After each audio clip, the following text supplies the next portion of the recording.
lizard.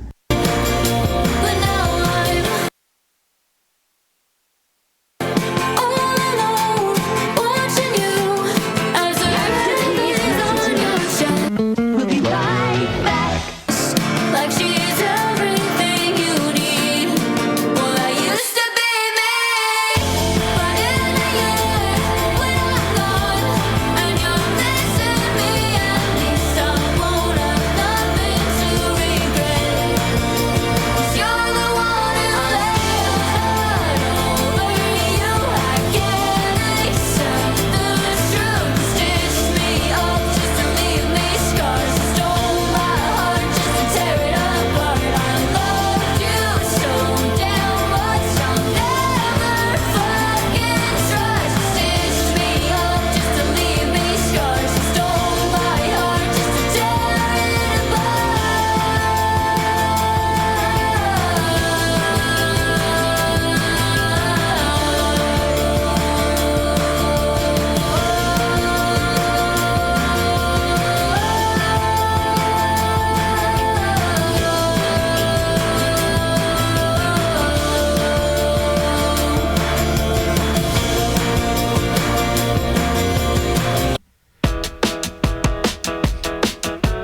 Happy Love Day, everyone! pick me up. Drive Happy around Love Day!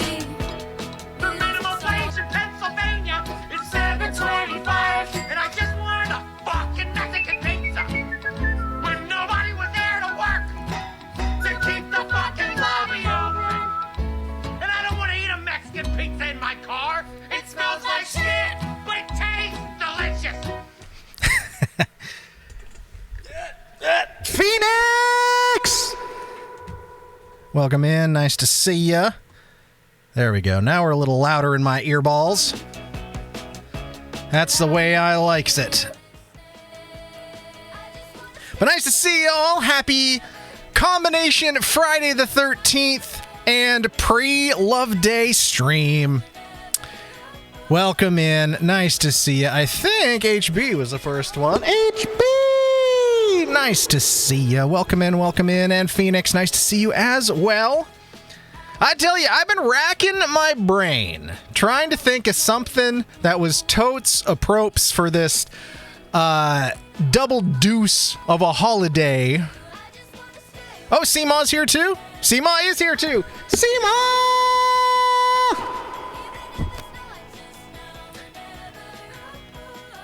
Oh yeah, right there. Sorry, Seema. I did see you there. Nice to see you. Welcome in, Seema. This combination of Friday the 13th, Valentine's Day, stream evening, going from one into the other. Been looking through a lot of lists and a lot of categories and having to cross-reference, like, whether stuff that seemed intriguing enough to me was fell within terms of service. So there were things that I thought would work that wouldn't work, but as if dictated by the slutty horse gods themselves, I discovered something nay 30 young minutes ago. A reimagining, a retelling, if you will, of one of the greatest love stories of a generation. And that is, of course, that of our beloved Trashly and her optimistically betrothed... No, I mean, he'd say something different. Mr. Leon Kennedy. There is a take on Resident Evil 4. If you did not know, that's Resident Evil 4 Otome Edition, which turns this little old GameCube classic onto its head and turns it into a dating simulator, presented entirely from Trashly's perspective. And we got our girl all blown up back here. She's ready for it. She's ready to give a solid the solid effort to charm her man. And it seemed like just the perfect combination of what we stand for here and what we do and what could be weird and wonderful enough to bridge these holidays of Friday the 13th and Valentine's Day. So that's the plan. That's the long and the short of it. Seemed like a good idea to me. And it does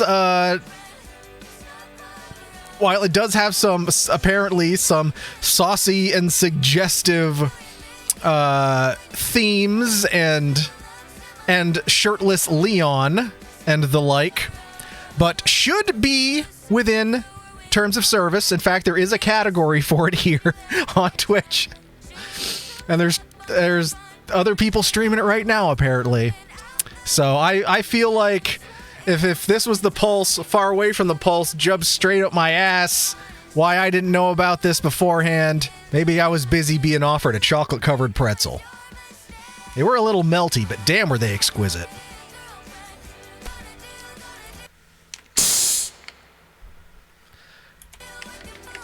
Whatever you're sipping on tonight, let's crack it open and get this pratty started. Sláinte. I have combined Walmart poverty brand water enhancer, specifically pineapple mango flavor, with some peach buble drops. So I got pineapple mango peach thing, and it's all right. It's all right.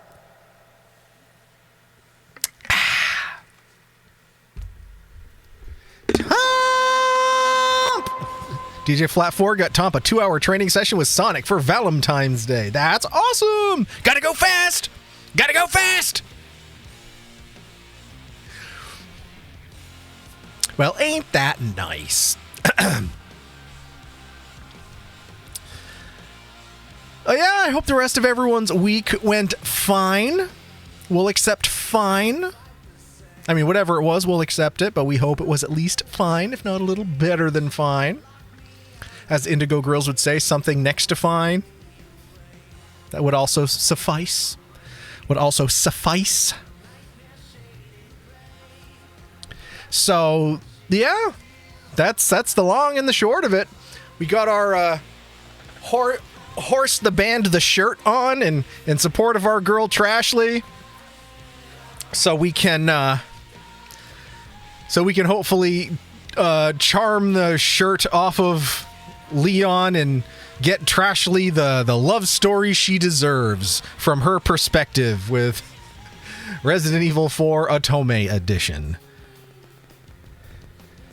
Phoenix says, it's over! So I'm glad. Fair enough. Fair enough. Made her business cards for her DJ hustle. Woo! Thoughtful and practical. Well, yeah, that's pretty much where we're at tonight. We're just gonna we're gonna kick it here. Hope, and I hope this is entertaining. I really do. But I saw it and I was like, how couldn't I? Although I was lined up to click purchase on something else that seemed equally absurd and up our alley, but we may save that for another time.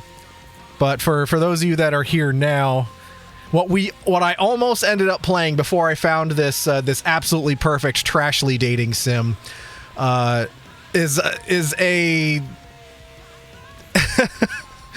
a game where you are a human and you go to an island and you have to go on dates with cats.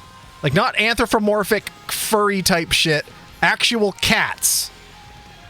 So what I was thinking of doing was I was gonna tag out of stream tonight and hire the services of the cat lawyer to come in and run the stream for us.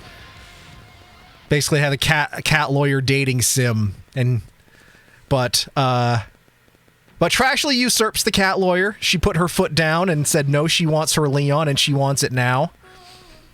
As opposed to her having a structured settlement and she needs cash now. So, is there anything you want / need when I come up and visit? I don't know. I don't know what is accessible there that is not accessible here. I think you've seen some different, some of those different seltzer flavors that I haven't seen up here. So anything like that, you know, shit like that. Oh gosh. One of my former IRL friends drunkenly prepositioned. Oh, that's what the oh gosh was setting up. One of my former IRL friends drunkenly prepositioned his roommate's cat one time. His exact words were, "Cat, if you were 5 feet tall." Oh my god. No, don't do that. Don't do that. Oh god. I'm sure that probably isn't the whole reason it's a former IRL friend, but that certainly didn't help. I'm sure. Oh my god. People are fucking weird, man.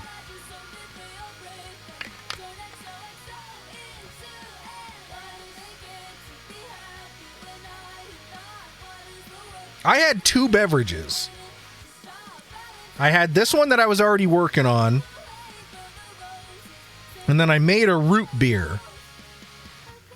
Where the hell? It was right there. Oh, it was blocking me from picking up the microphone to do my greetings. So I moved it over here. Anyway. Yeah, oh god. Yeah. Yeah. You don't even need 13 reasons there. That's all 13. The prepositioning of the cat, that was just above and beyond. He can fuck all the way off. Yep. 100%. 100%.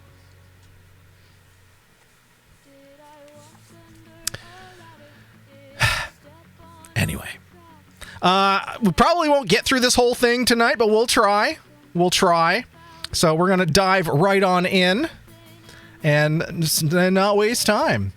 Our soundtrack tonight is felt appropriate for the angsty Trashly vibes. We're spinning Salem Darling, who this track right here, Bad Luck Baby, just dropped today for Friday the 13th. So seemed totes up ropes.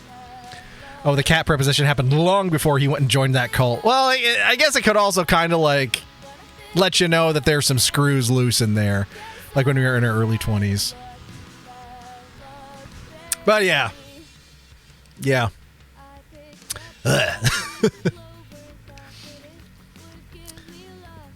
All right.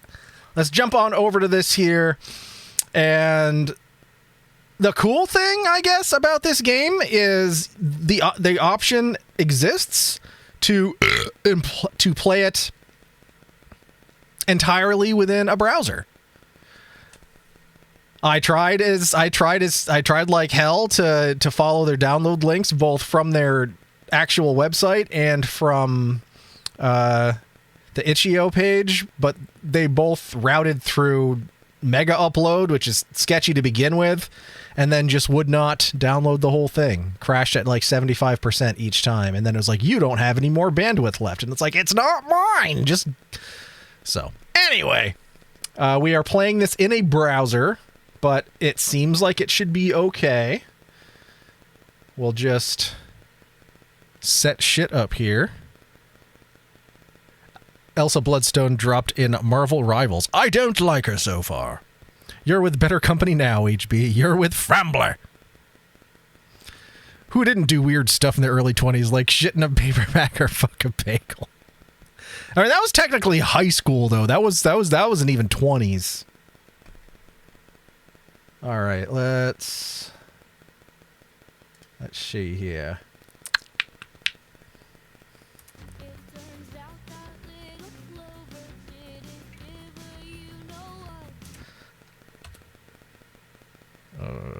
We're not in the right thing here. All right, this should give us audio. And there's audio.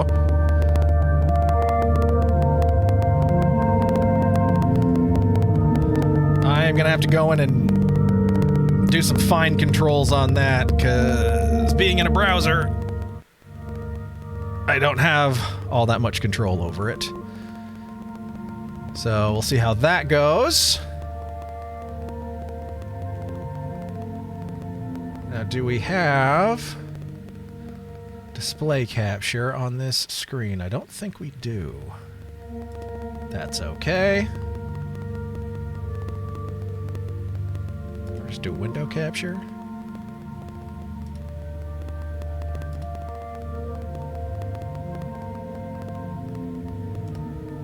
Hey, there it is.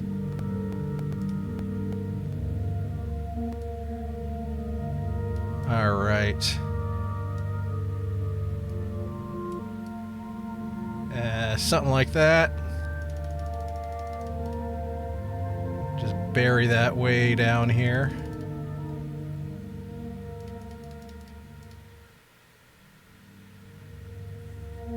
And then if we doot, there we go. That should work.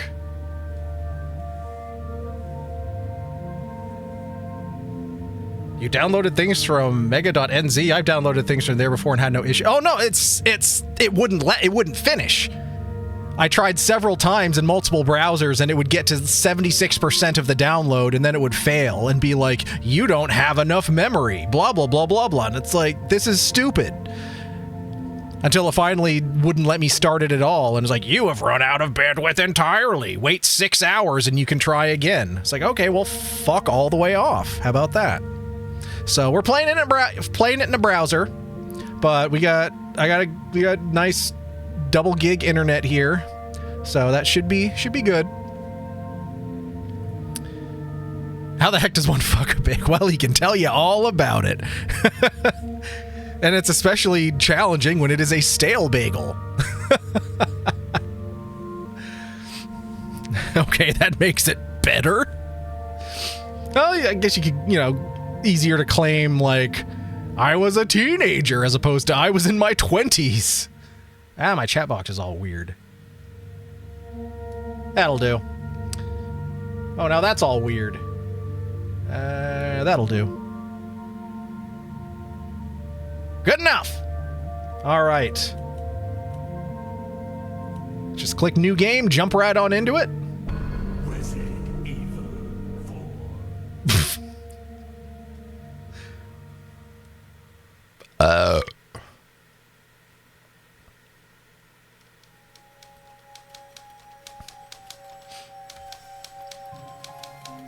I'll never forget it.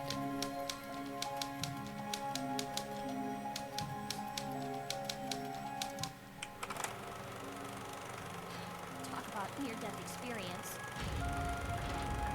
Ashley, get out of there!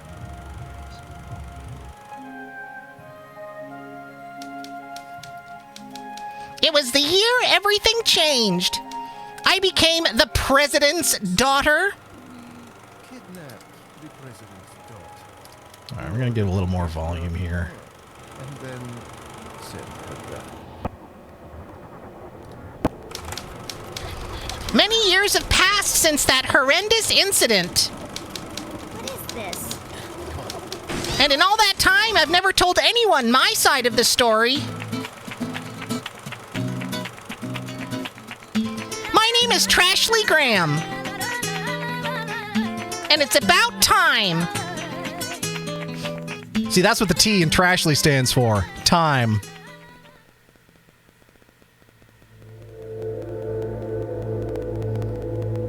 Chapter 1. Holding on to a hero.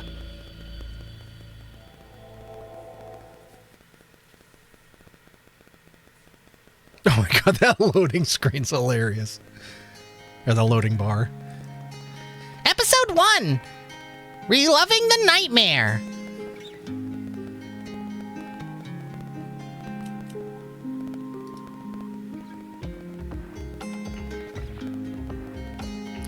Phew! Exams are done, thank goodness. Gah, I can't believe I'm gonna make a C in government. I can just hear Daddy griping about it.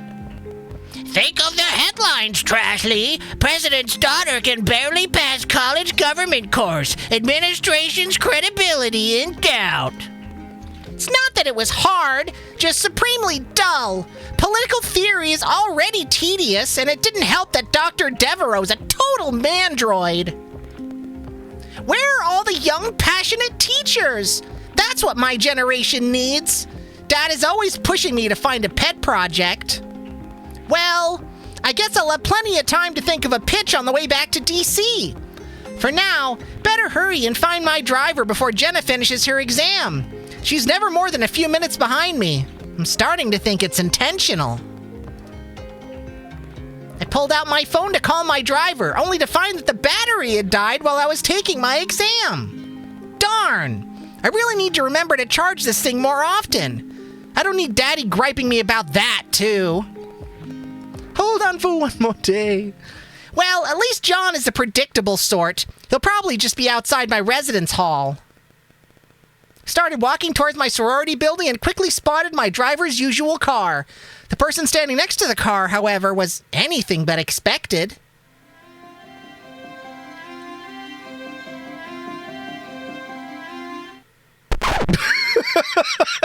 Whoa. Excuse me, sir, but are you looking for me?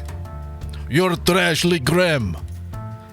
Yeah. Listen, if this is about my father's recent statement about slashing the veterans budget, I don't... No, I'm your bodyguard. I've been sent by the president to escort you back home.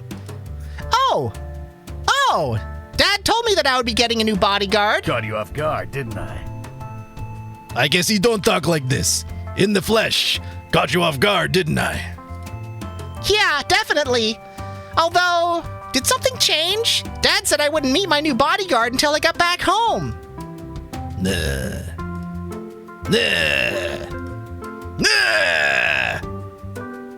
Yes.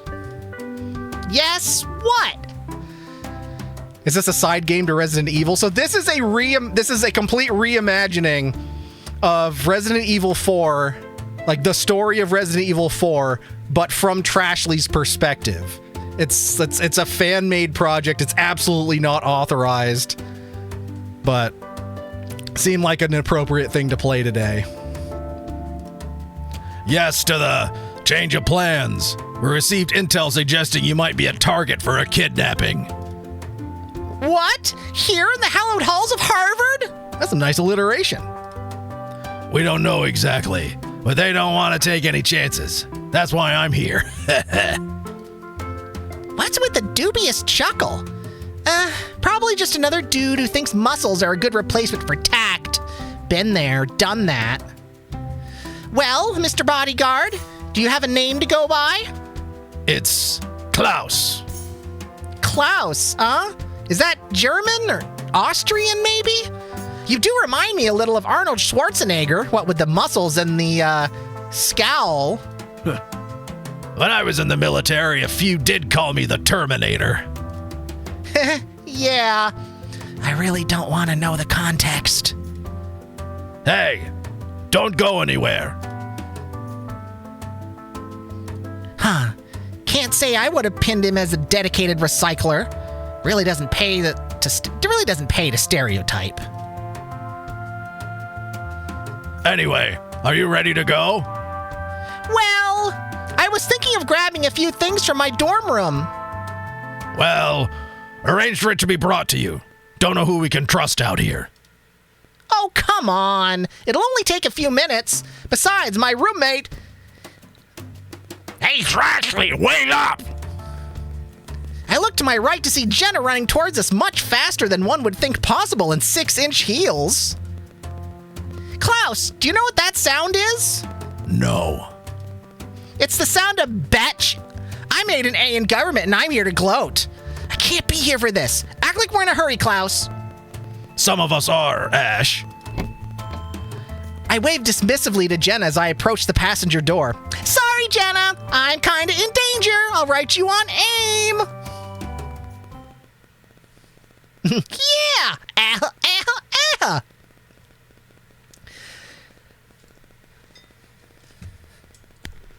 Klaus and I leapt inside the car.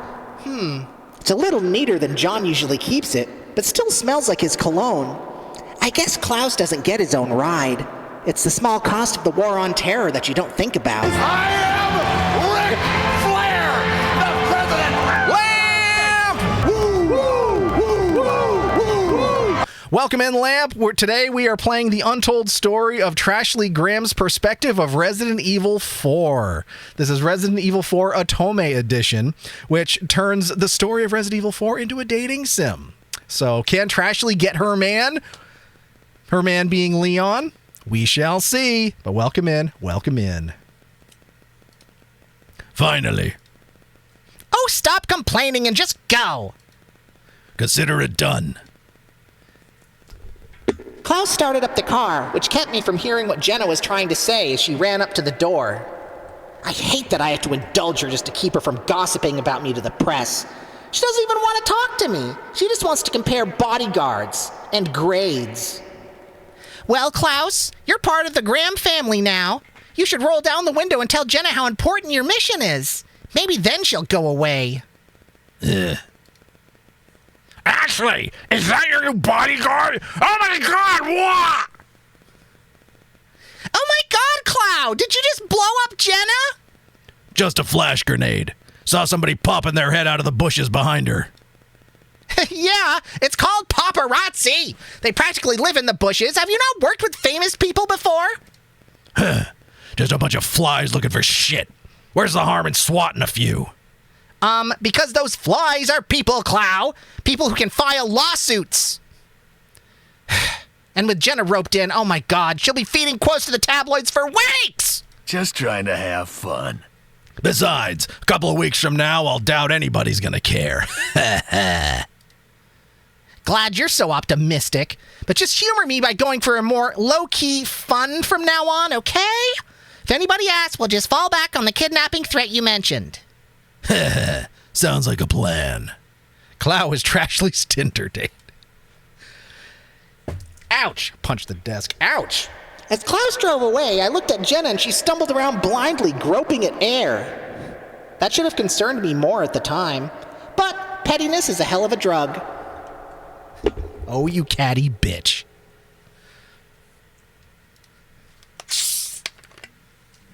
Episode 2, Take Me on a Joyride.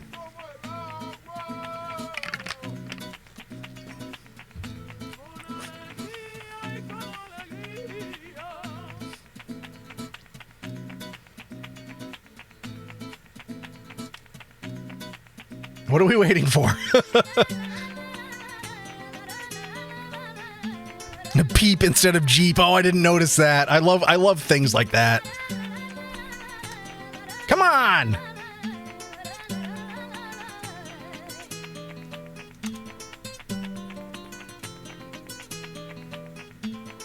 Do we have to wait for this musical number to finish? What is happening?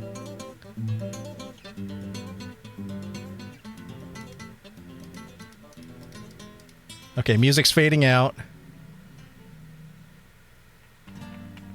No, now it's starting again. What the heck? Do we have to click skip? Sexy music time. All right, well, I guess we'll save it here. Did it work? Yeah, I guess it did. Oh, there we go. Wouldn't have taken Klaus for the samba type. I wonder if he's gay. Did I not just say it doesn't pay to stereotype? I'm getting worried that hypocrisy is hard-coded into the Graham fam gene pool.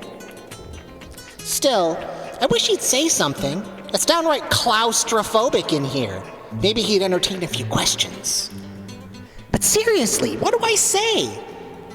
So, how much fun are steroids? God, there's gotta be something! I turned the music knob down a little and Klaus's eyes darted towards me. Definitely should avoid the steroid question. Oh, and we get to pick stuff. Just right about those steroids. Yeah, Yeah, we're playing this as tactlessly as we can. Am I stupid or something? The only thing I'm gonna learn from that question is how much it hurts to get punched by a steroid arm. Oh Lord, he knows I'm thinking about the steroids. So anyway, how is your love life? So, you have any special someone back home waiting for you?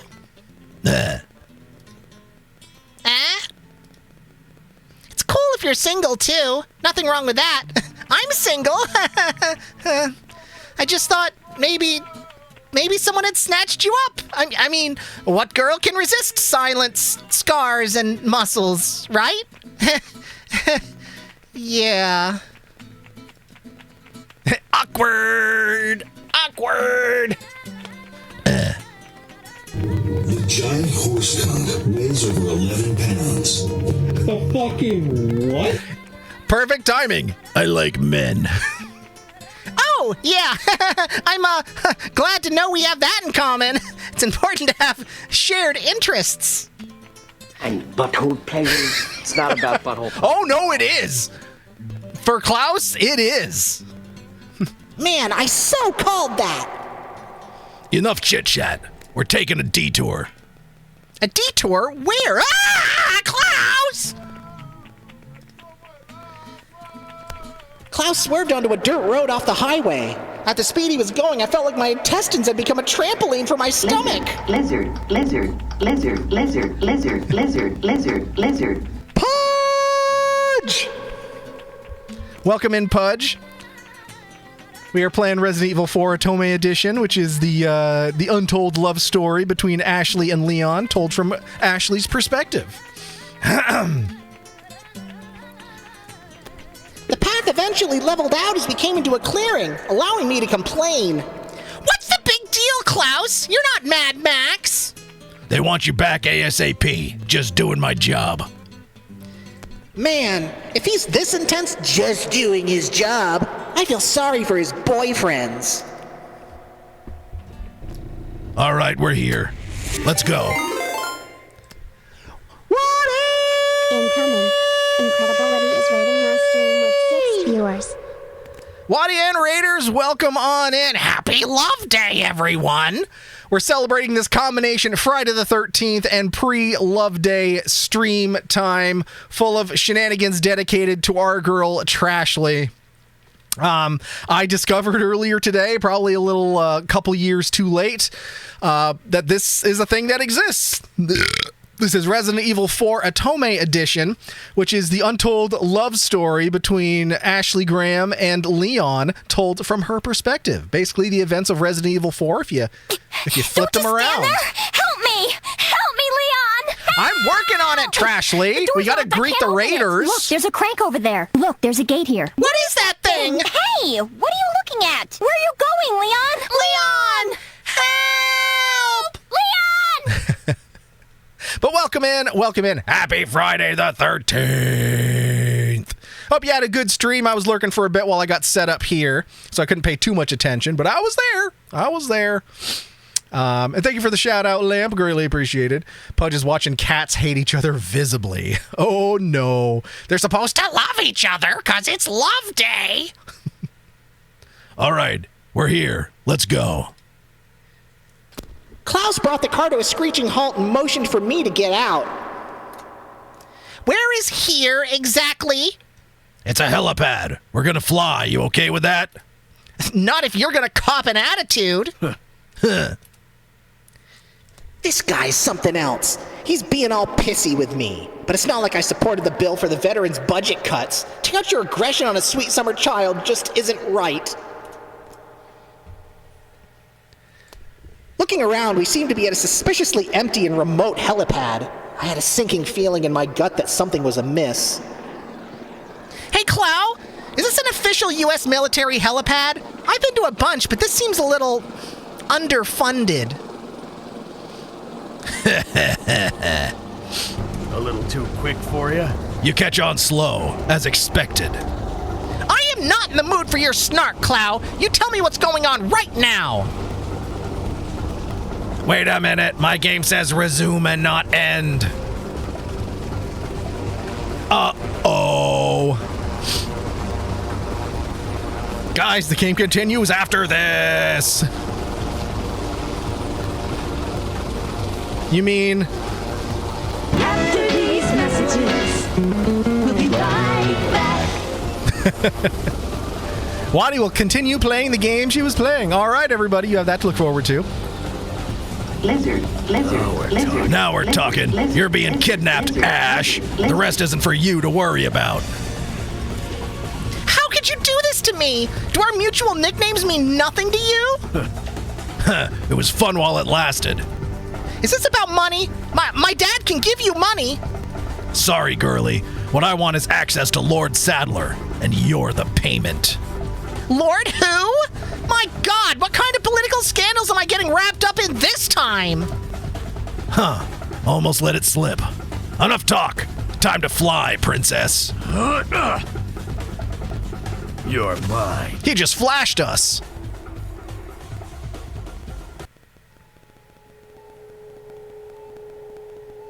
Episode 3, I have a mouth, but I can't scream. I understand that reference.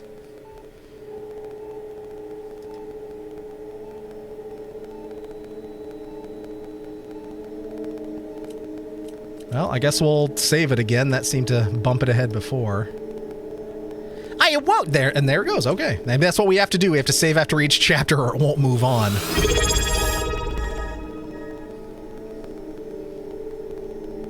Oh god. CP Geek 2 just redeemed a wild Trashly appears. Well, you're in luck because we can refund that because Trashly is already here. Trashly's already here. She's fully inflated and ready to see her man. So feel free to. There you go. You got your. No worries. No worries. Didn't see her behind the Eric. Yep, she's there. I mean, I had to put myself between her and the screen, or she was just gonna go feral. So, I mean, once Leon shows up, you know how it be. I awoke disoriented. Am I dreaming? I feel as heavy as I do when I eat a dozen Krispy Kremes. Not that I've ever done that. Yesterday. Ugh, I remember now. That bastard Klaus knocked me out. Did he tie me up? Why do I feel cold? I just feel so tired. But I gotta push past it. Come on, Trashly, open your eyes.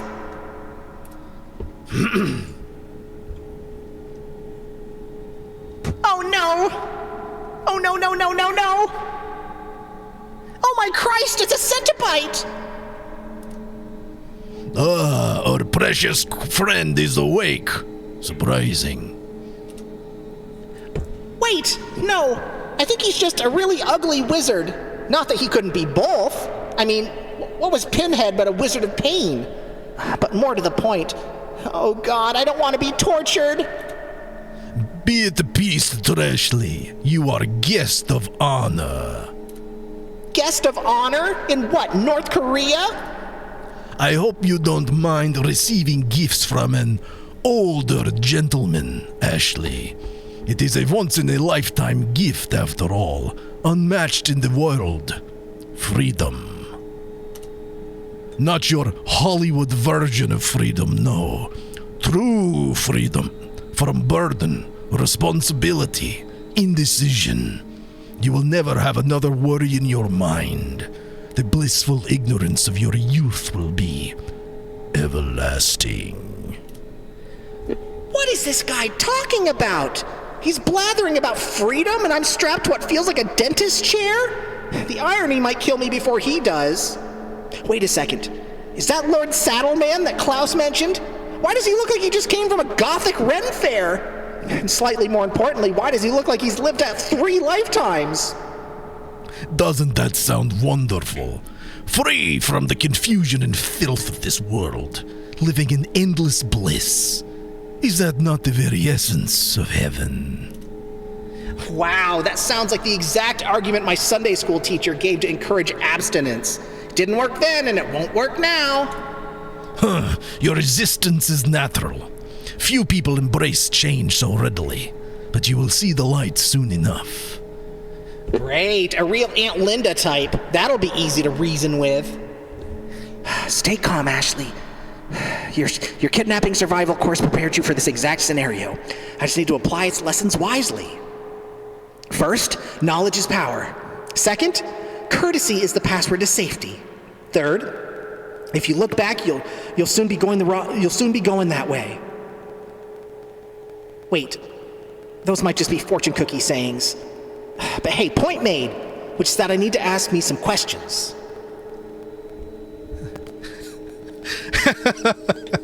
So, New World Order, you're telling... Oh. Are you Pat Robertson? What's that? You'll have to forgive an old man his hearing. Jeez. Butthole pleasures. It's not about butthole pleasures at all. What's that? You'll have to forgive an old man his leaking butthole. Jeez, I can barely get a word out. Just like my early days on the debate team. And if I learn anything from debate team, it's not to dwell on a tough question. Next! As tired as I feel, I'm clearly basting in sedatives, so a simple question is probably for the best. I gotta push past the fatigue. Where am I? Where are you? I suppose there's no harm in you knowing now. You are in Spain, but don't worry, you won't be here for long. You'll go as quickly and quietly as you came. Screw you! What?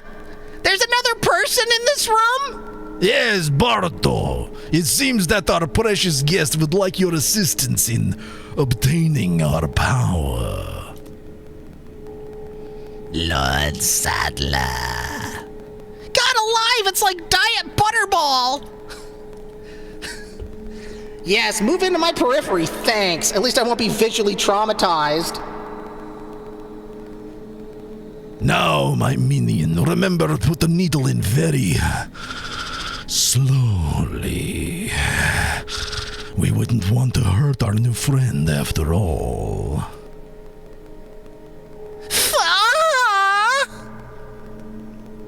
Oh my.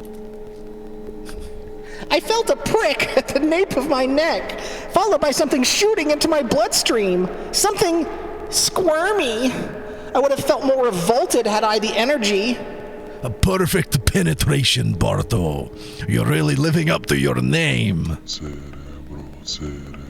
Cerebros. Yes, I will feed you after you finish sweeping up the room. No, Cerebros, not Zamp. After you finish sweeping up the room. Now go! I could feel my already tenuous consciousness beginning to fade again. I struggled to stay awake, but it was in vain. The only comfort was the departure of those hideous men. As the eternal darkness Sanity's Requiem swallowed me, I uttered a single prayer to whoever could hear. Help me, Leon! Help! Ashley's call was abandoned by the driver.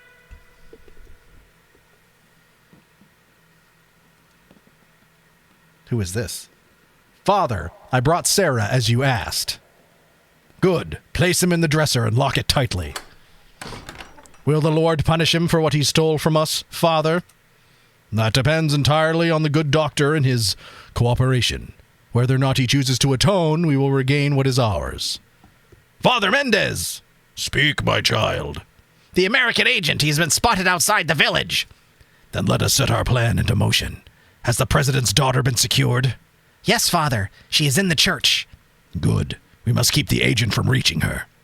You, return to the village and instruct the others to deter him at all costs. But keep him alive if you can.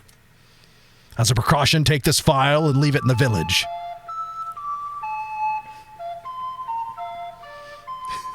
Somewhere the American agent will likely find it. If you do not capture him first, it should guide him here. Then I will deal with him personally. Yes, Father, under your eye.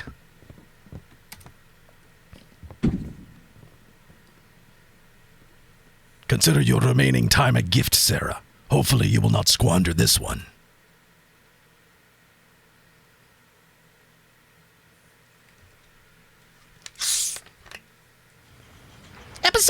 are. You've entered an insane world.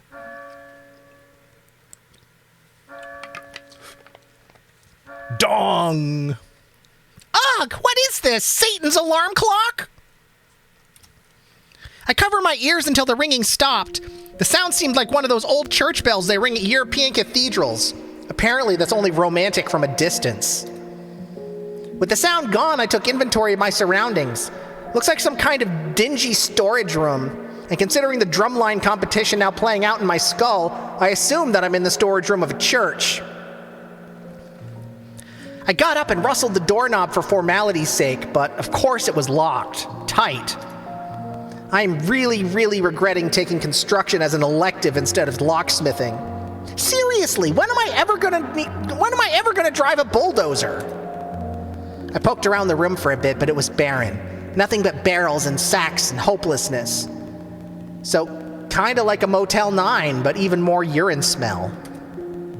I slumped back down against one of the barrels and gave the full weight of the attention to my predicament.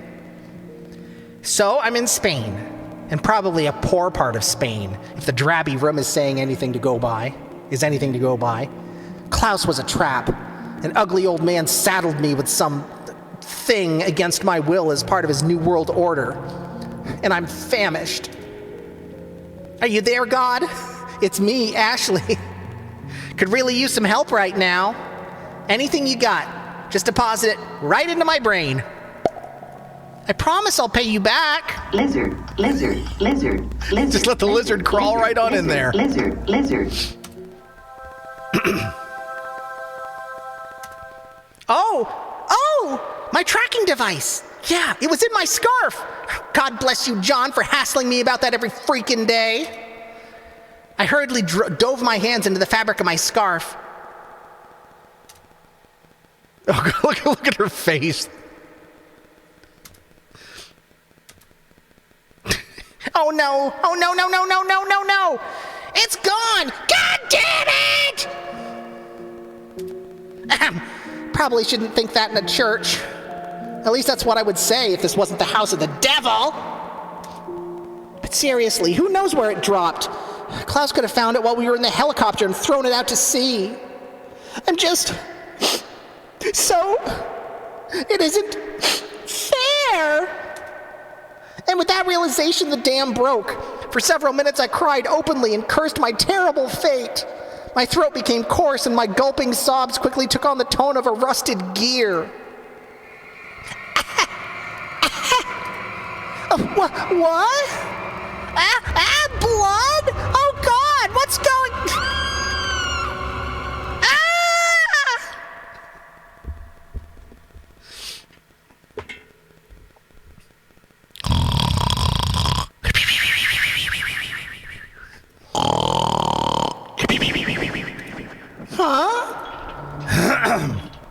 I awoke suddenly, startled by some weird sounds coming from outside. Not quite as hard on my ears, but the jury's out on what they'll mean for my health. My gut reaction was that it was just some more of those cue balls coming to pray for whatever it is they pray for. Their master's love, Rogaine, I don't know. The movement is different, though. It's like something large creaking back and forth. Weird. Some kind of ritual, maybe? And by ritual, I obviously mean shunting. Sweet merciless God, I'm imagining it now. Oh, it's just the worst thing. It was quiet for a minute, and then I heard the dry screech of a mechanism rising. Steps drew nearer, closing in on my makeshift prison. Oh my God, they're coming for me! What did Saddle want with me again? To make me the orgy queen? I don't know, because I don't listen to ugly old men, but it was probably that. Well, if they think I'm going to be fertilized without a fight, then they're going to learn a hard lesson in being sorely mistaken. I spotted a plank of wood on the ground next to me. Seems appropriate for this unholy space. Let's see how well it fits in some eyeballs. The doorknob gave a creaky sigh as it began to turn. My heart raced. My eyes darted from the door to the plank. Now or never.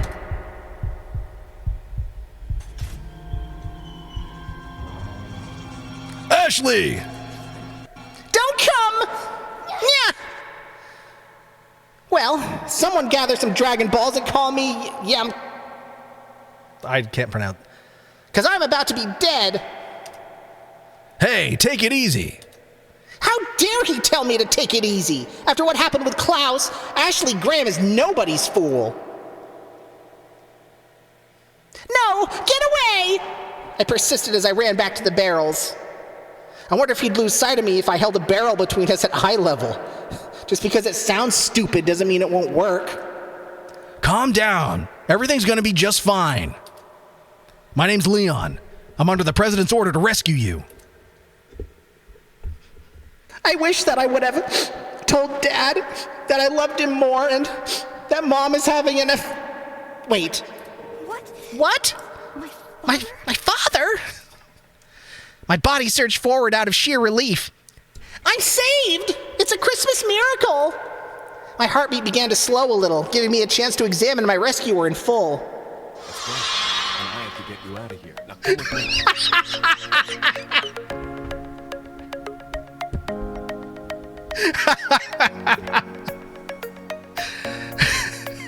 That's right. I have to get you out of here. Now come with me.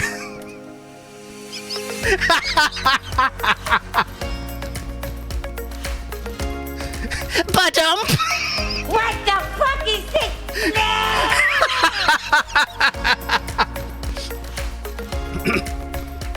As my eyes feasted on the Adonis in front of me, my vision became inexplicably clouded.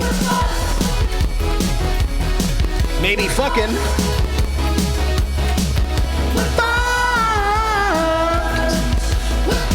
Fates! Welcome in, Fates. You're just in time for the Resident Evil 4 dating simulator. Howdy, howdy. How are y'all doing at a gym day today? Probably going tomorrow. Sounds cool. Get that pump. My vision became inexplicably clouded by bubbles and sparkles. My brain also started playing a song I think I heard in a laxative commercial one time. You know, the kind that says, if you just push hard enough, all your dreams will come true and your business will thrive. The point is, I'm saved, baby, and by a super hot dude. Hooray! I had a million questions to ask him, but my tongue was dragging on the floor in the wake of his sexiness. So I just followed him instead.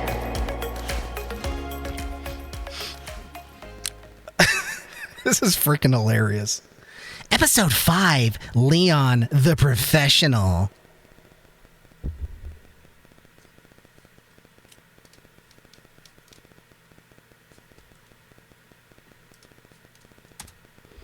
As soon as I was up, Leon pulled out what looked like an old walkie-talkie.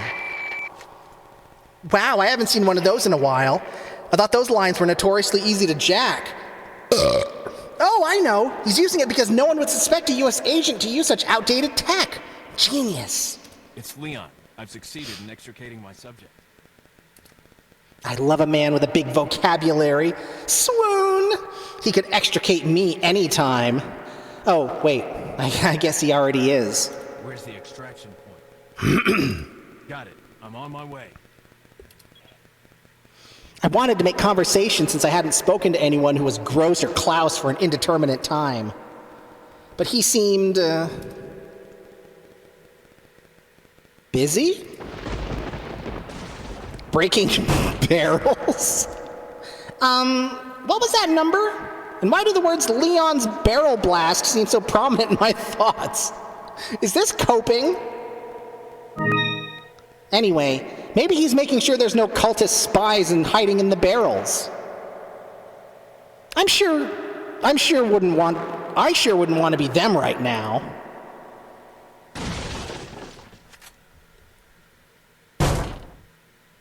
With every barrel decimated, I thought he might at least ask me my general state of health, but instead he moved briskly towards the door. Is he the Kuder type? I hope not. Those are always a bummer in a crisis, especially emotional ones. Whoa, the testosterone is palpable. But hey, any dude can open a door for a lady. It takes a real gentleman to open them in a way that reflects how badly she wants to exit said door. We ran down the snaking corridor and approached a ladder. Did someone carry me up this thing? That seems crazy. But par for the course, I guess. Before I could even look over the ledge, Leon jumped to the ground below, landing with a confident thud. Now here's a man who doesn't waste any time. Welp, when in Spain. Yeah. Jeez, I know I get a little ditzy around cute guys, but that was unnecessarily impulsive. Kind of like I wasn't even in control of myself. In any case, I should probably get out of his arms so it doesn't seem like I'm enjoying it as much as I am.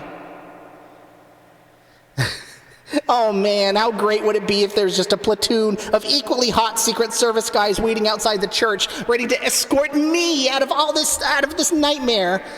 My reverse harem story begins now. Oh, random lights. We got pink and green, and blue on the keyboard. Everything's gonna be okay. Yeah, everything's gonna be okay. Everything's gonna be okay. I'm sure it is, Trashly. Everything's gonna be okay! I said everything's gonna be fucking okay!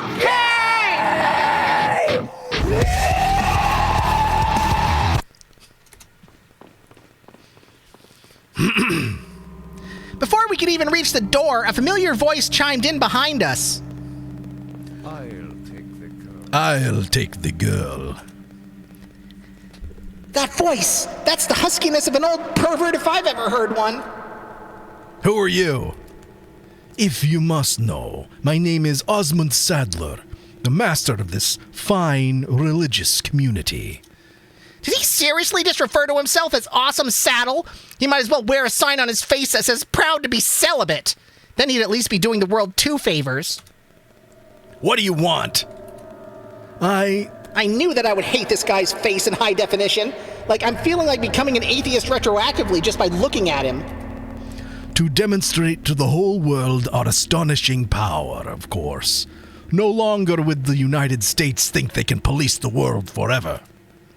So we kidnapped the president's daughter in order to give her our power, and then send her back. No!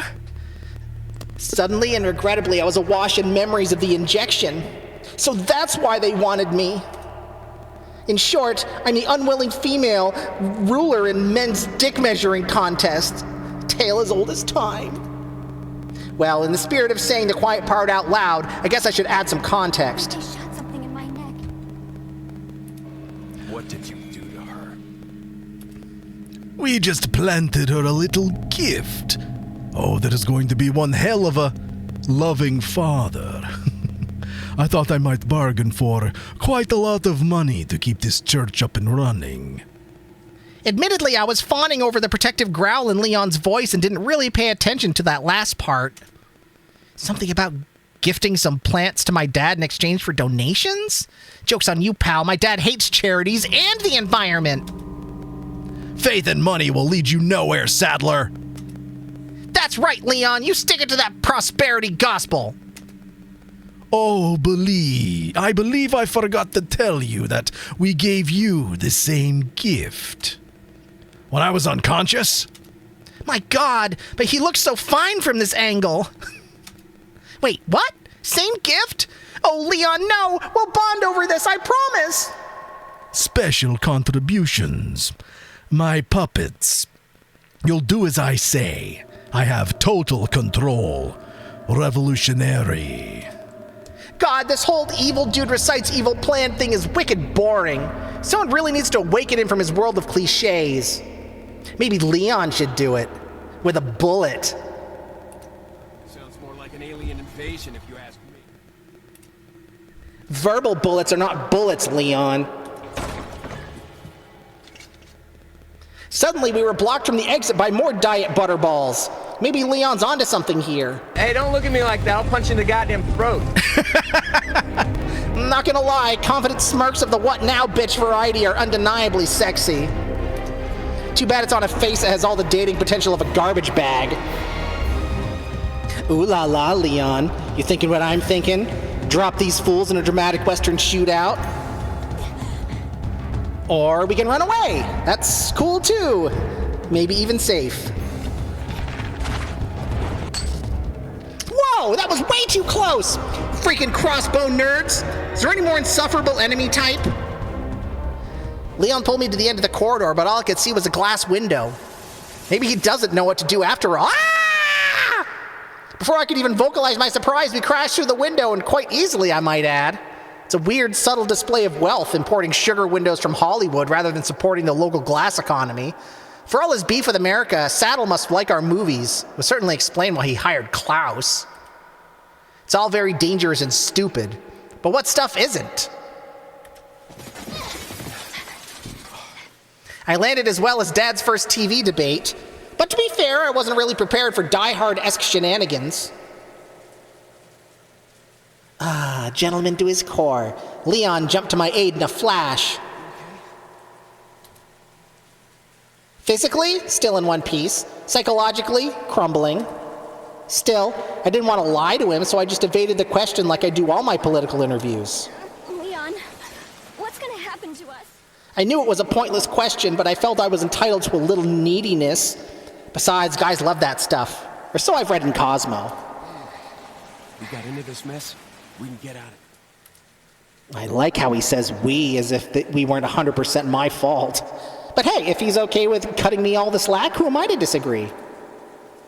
My heart swelled as Leon took hold of my arm, his grasp both tender and protective. It's a truth universally acknowledged that a single woman in so much danger must be in want of a bodyguard, and boy, did I get one.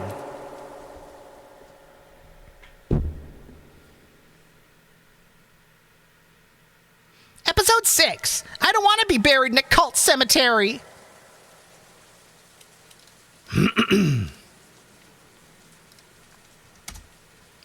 Once we were both up, I huddled close to Leon. Looking around, it seemed like we had landed in some kind of external storage. There was little in the room aside from some bags and barrels, so I didn't imagine we'd loiter long. But Leon had other plans. Is this some kind of hobby of his? Or maybe Barrels killed his parents and now he's sworn to destroy all Barrel kind. Oh, I hadn't noticed it before while I was salivating over Leon, but there's some good stuff in these barrels. Ammo, gold, some kind of plant material. You know, resources. Leon grabbed the goods and shoved them in his pockets. Oh, I guess that explains his obsessive interest in barrels. But who keeps that stuff in barrels in such sparse quantities? Is it some kind of rural geocaching? Looking for bullets and pocket change down at the local church? Spain is weird. You know what's also weird? That we're not being shot full of arrows. I look back at the shattered window. The satellites had more than enough time to follow us. We're only a few feet down and would make for pathetically easy targets, and yet, nada.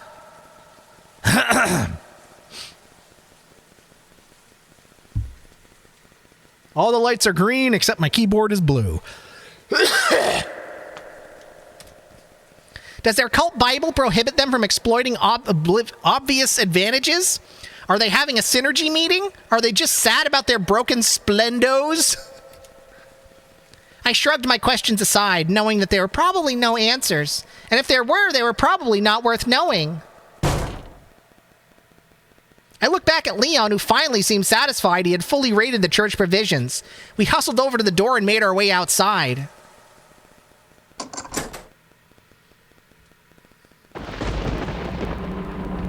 As we ran to the front of the church building, rain whipping ominously around us, we encountered what looked to be an angry mob of villagers. They were just groaning at first as they ambled slowly towards the church. Then a few of them started to shout. Un forastero! Ahí está! Here's another regret for the pile. Zoning out in high school Spanish. Something about not letting the forest hero escape? I don't know. Foreign languages is hard. We're a big unruly mob. We slowly inched our way down the path, presumably to see how they would react. I half hoped they might just be here to fight the man for raising taxes and stealing their chickens. But them lunging towards us with death in their eyes squashed that idea pretty fast. Leon coolly stood his ground, gun drawn. I had a thought he could shoot the wagon in front of us and maybe that would, I don't know, distract them or something? Seemed like a long shot. Shoot him! Shoot him! Well, here's to hoping this isn't the dumbest idea I've had. Leon, shoot those barrels on that wagon. Without a word, Leon took aim at the barrels. Admittedly, I don't know if he trusted my judgment or just wanted another opportunity to destroy barrels. To my great satisfaction, the barrels spontaneously combusted, causing the wagons to roll towards the villagers like some kind of blazing poverty chariot. I don't really understand why a church would have explosive barrels on hand. Maybe that was their wine. Is wine flammable? Live hard, drink harder, I guess. Oh, I get it. That must have been the communion cart, filled with the blood of Christ, which erupts into the flames of perdition. I don't know. Feels like someone is confusing their testaments. Nonetheless, the Spanish flea song is in my head all of a sudden, and I feel genuinely bad about that. Which, if you don't know what that is, it's the song that goes...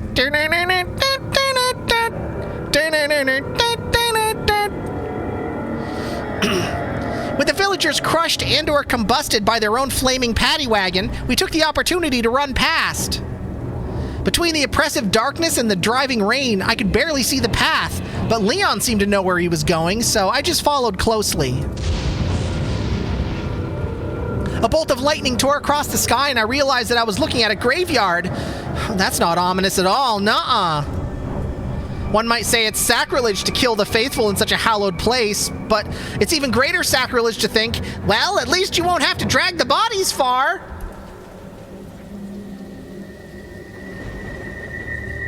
Having escaped the crazed villagers, we jogged leisurely down a narrow forest path until it abruptly ended at a ladder. In standard horror movie fashion, going forward meant going down. Giggity.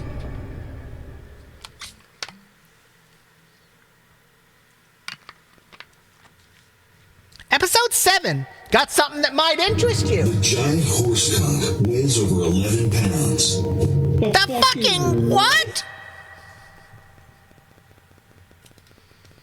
Sounds like we're gonna meet a friendly stranger. The ladder took us into a dark cavern, notably devoid of trigger warnings for claustrophobia. Or worse, cave crickets. We moved briskly down the tight path and found ourselves in front of a rusty door. Leon began to push open the door with the tenderness of a kitten. I'm not sure if I should be charmed by his newfound discretion or alarmed by his sudden caution. What in blue blazes? I was immediately enraptured by the warmth circling the cavern. I felt safe, cozy even. If only I had a glass bottle, I could take some of this feeling with me and maybe melt the ice around Leon's demeanor. It was perhaps the soothing nature of the flames that kept me from screaming when I saw the figure stationed between them. Curse your sudden but inevitable betrayal. Whoa! Who's the man in black? Another secret agent or just your run-of-the-mill small-town gun nut going through a man cave phase?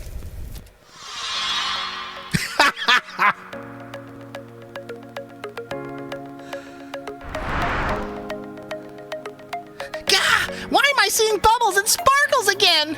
How hard up am I? Whoa! Why is my eye moving this way? Is the parasite giving me superpowers? I feel like I could sneak in a lot more gawking before it got awkward. My, what a big sack he has. Let's focus on something else. Is that a skirt? I'm not judging, I'm appreciating. Where do you even get a coat like this? Suspicious person thrift shop? Hand's a little dirty, but it adds convincingly to the forest hobo aesthetic he's got going. Wish I could have checked him out longer, but honestly, if he's good enough for Bubbles, he's good enough for me.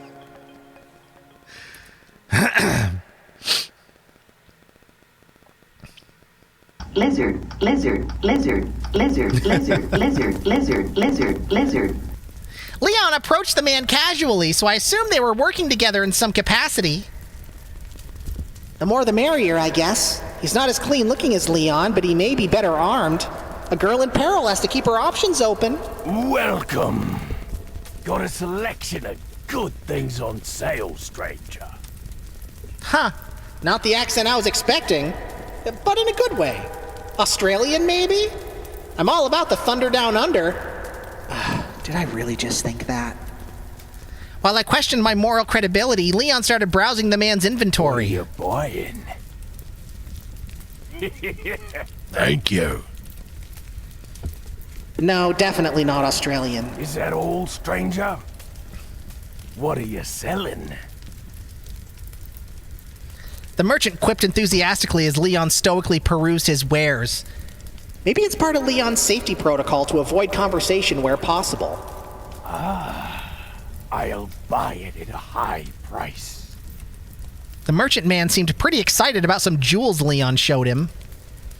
Whoa, is that a bejeweled beer stein? Am I observing the black market in real time? I can't believe they're making Leon break barrels and pilfer valuables just to obtain supplies. Either my rescue is a low-budget affair or our foreign policy is woefully inadequate. Come back any time. As Leon finished shopping, I thought I could wave to the merchant man, but I didn't want to mistakenly initiate another romance just yet.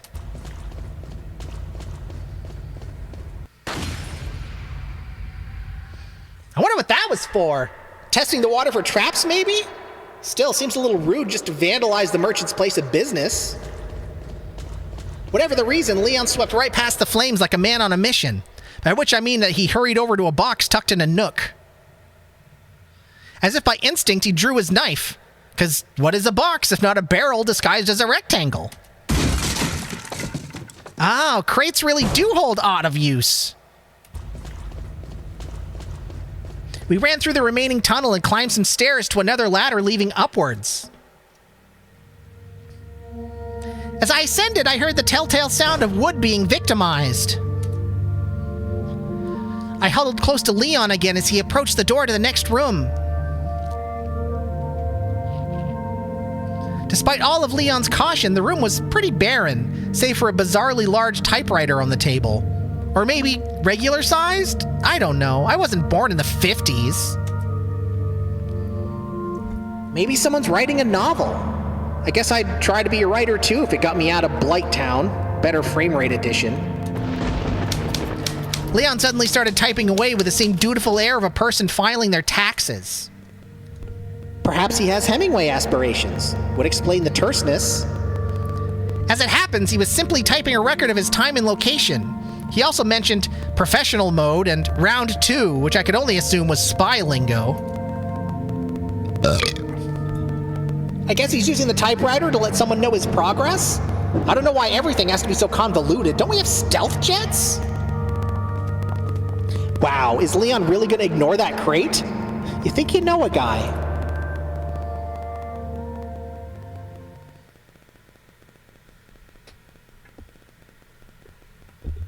Episode 8, Painting the Town Red.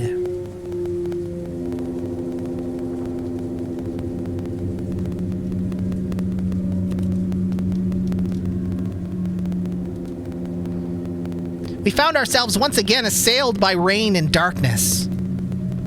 All of a sudden, the relative safeness of the previous room seemed worlds away. An unnervingly low vibration hung in the air, stirring in me a feeling of dread. Or maybe it was just the shrieks of bloodthirsty villagers that had me on edge. Do these people not sleep? It's like 1 in the morning. Or it at least feels like it's 1 in the morning. Oh, god damn it! Oh, fuck! Leon led me into a tower and started climbing up an uncomfortably tall ladder. So wait, he's got the guns and the muscles and I'm the one going up second? Guess there's no sex discrimination around here. Fine. If gentlemen are dead, so are proper ladies. I'm gonna check out his butt the whole way up. That'll show him. I mean, it's too dark to really see, but it's not like I deserve to see something so wonderful anyway. Ah! Suddenly, and if we're being honest, expectedly, someone snatched me up and tossed me over their shoulder. I flailed and punched as wildly as a person who's never exercises could, and you might be surprised to find out that it had no effect. None! Hard to believe, but it's true. given the situation, I did what any damsel in a very great distress would do. Leon!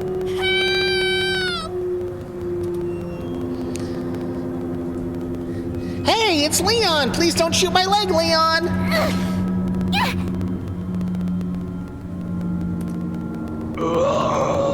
I scrambled to my feet, eager to put some distance between me and Pablo the kidnapper, but when I looked at him, his body remained limp. I realize that it's insensitive to just call a random Spanish man Pablo, but screw Pablo, he was a cultist. What is it they say about insanity? It's doing the same thing and expecting different results. Sounds about right. I dedicated a little less time to admiring Leon's glutes and began climbing myself. It's really amazing what getting snatched by a cultist will do for one's fear of heights. Whew, what a climb. But not a bad idea to stick to higher ground and force them into a funnel. We should be moderately safe, right? It's not like they can throw stuff this high, right? I scanned the area below for any cultist who pitching aspirations. Just then... Wait here. Wait, here? For what? My expiration date to pass? Rather than explain himself, Leon stoically leapt from our perch like he simply didn't believe in gravity or leg fractures. He has got to have government implants in his legs. Got to! Which begs the question, what other parts of his body has the government enhanced? I'm asking for me. I hovered over the edge, squinting my eyes against the darkness, trying to watch for Leon's movements below.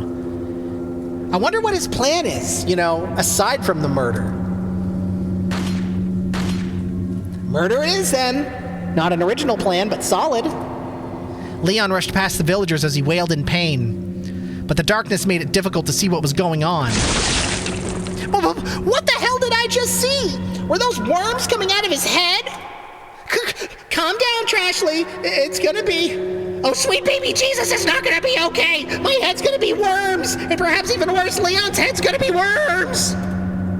I shakily look up and over the railing. I figured I was already scarred for life, so might as well stay abreast of current events. The burst of light below drew my eyes rightward in search of Leon. As if on cue, some more of the villagers stumbled out from the shadows, weapons in hand. Granted, those weapons were more like farm tools, but, semantics. Te voy a hacer picadillo.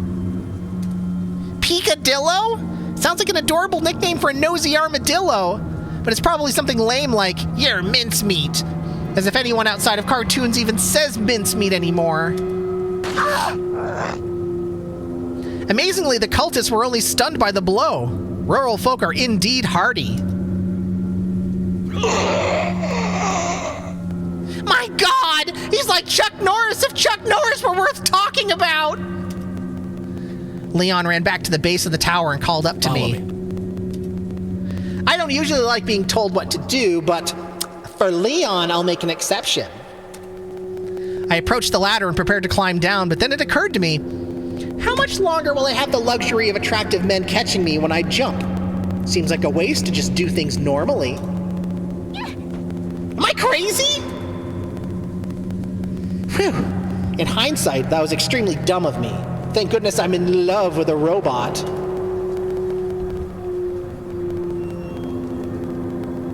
We ran behind the tower, down a dirt road. The whole area kind of reminded me of my grandparents. My grandparents, who lived in a rural part of Wisconsin. Just swap torches for porch lights and crazed cultists for trashy druggies, and it's basically the same thing. I mean, they even have bear traps in the street. It's my childhood summers all over again.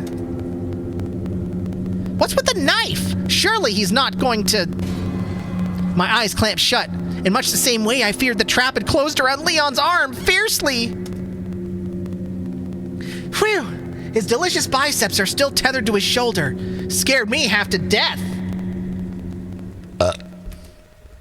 Still, risking your own arm to conserve a bullet? I shudder to think about how the man budgets groceries.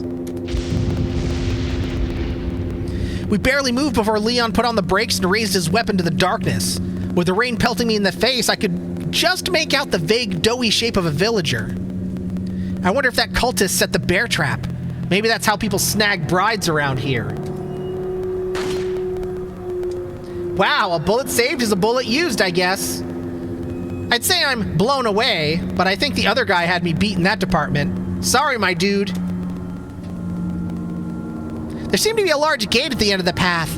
I could feel a surge of adrenaline in my legs as we approached. I don't know what was on the other side, but anything had to be better than somehow worse Wisconsin. Okay, that's a lie, because there's a lot of things that could be worse, probably. Like, oh my lord, saddle! No, bad brain! No one would ever want to ride that saddle! Me gusta! Wait. A collision with Leon's shapely backside returned me to reality before I could dwell any longer on that blazing saddle. I could see the gate just ahead, blocked by a lone villager brandishing a torch. Maybe blocked is overselling it a little? He's a blockade in the same way that a traffic cone is a blockade for a twister. And butthole pleasures. It's not about. It's not a blockade for butthole pleasures. Yeah, that worked out about as well as I expected. Sorry, my other dude. In the abstract, I felt sorry for the man. What kind of person was he? What were his dreams? With the path clear, the only thing standing between us and the gate was more bear traps. Because if you can't stop people with torches, broken feet, and tetanus, broken feet and tetanus is apparently the next best thing.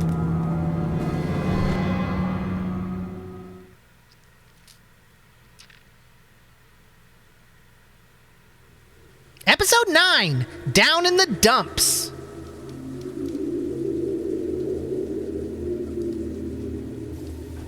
We passed through the wooden gate into what looked like a small ranch. Leon ventured in cautiously and surveyed the area. Considering the church group he just demolished, it doesn't seem conspicuously quiet here. There's a shed over there. Seems like a decent place to lay low while Leon clears a path. Maybe I'll suggest it. Suddenly, into my confusion, Leon turned towards a lovely open dumpster. My initial thought was that the mission coordinates had stored more of his supplies in the garbage. I wasn't sure if that constituted an upgrade from boxes. On one hand, metal is sturdier. On the other hand, garbage. Hide. Ashley, hide. Wait, what? Is this a joke? But then part of me knew it wasn't. My body shivered, shedding off generations of hygienic conditioning. I jumped in without a second thought.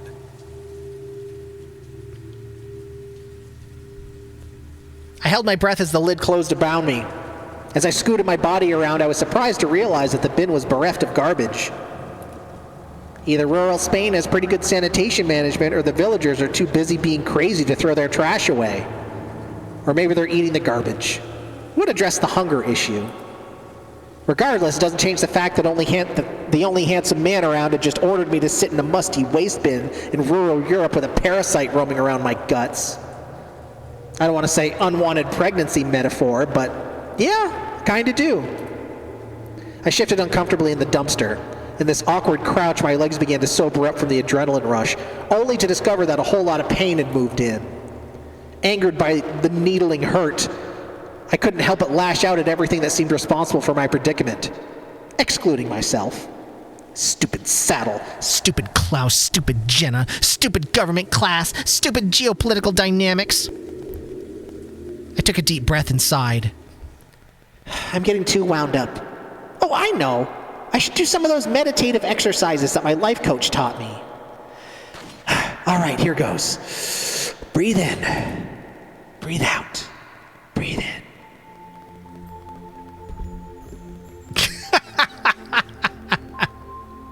I am the beach and Trashley is the sun.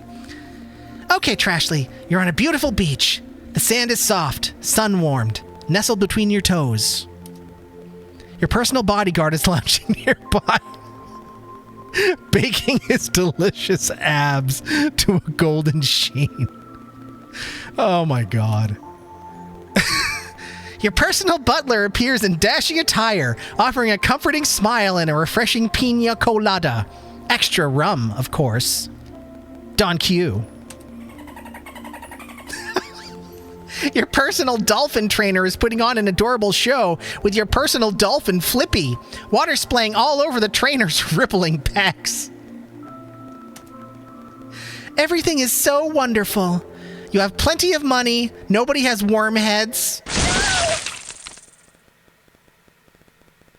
It occurred to me then, amidst my fantasies, that Leon might finally be in danger. Or worse.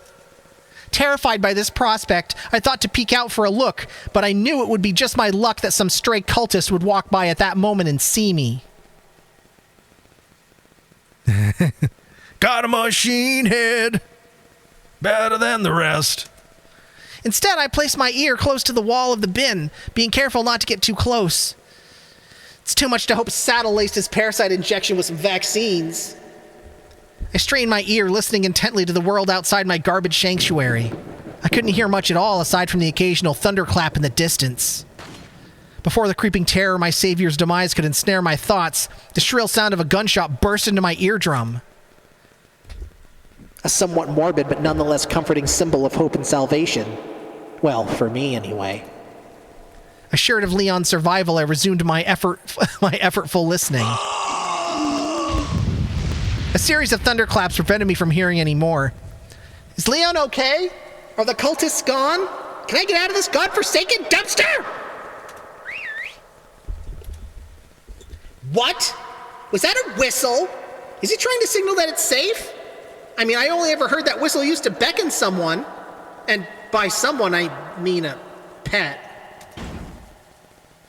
Not wanting to think too hard on the idea, I said hard on. I hastily threw open the lid of the bin and breathed deep. Oh, thank God that's over. By the way, if I smell like rotten meat products, that's just too bad for Leon. Speaking of Leon, I scanned the area for him. It was difficult to see, but I found him by the flash of a stray lightning bolt, standing on what seemed like a bridge connected to the farmhouse. In that moment, his dirty blonde locks seemed like the beacon of a lighthouse, shining fiercely against the cold, black sea, like poetry in the shape of a man. Well, doesn't seem like he's making any move to jump down and escort me over there, but he's been working pretty hard, so I'll cut him some slack and do some legwork. On my way, I was surprised by the lack of bodies on the ground. Maybe the cultists are just literalists on the whole dust-to-dust concept. As I ran, I became keenly aware of how insane this all was. People dying. And for what? Is it all just for politics? And who stands to gain? One power-hungry old man? Or is this bigger than Saddle? Bigger than all of us? What if this goes all the way to the Illuminati? Amidst my struggles to glimpse the machinations of this mad world, it didn't take long to reach Leon. My head snapped back like a piston when I heard some groans behind me. Are there still villagers out there? Someone refusing the call of dustiness? Maybe I should ask Leon if we're safe. And some other things. Dog whistle? Really? Before I could open my mouth to speak, Leon spun on his heels. I was a little disappointed, but in hindsight, the creepy sounds behind me were a tad more immediate. Leon leapt down from the bridge. I could see a ladder on the ground already. I'm just gonna presume he kicked that down because he likes catching me so much. As I prepared to jump myself, Leon raised his gun and looked directly at me. I could feel my cheeks flushing under his intense gaze, realizing that he could easily see my lacy panties from this angle. I instinctually pulled at my skirt. I really didn't understand what Leon was doing, but the sudden self-consciousness called forth a common refrain in the lives of women. Oh, you pervert.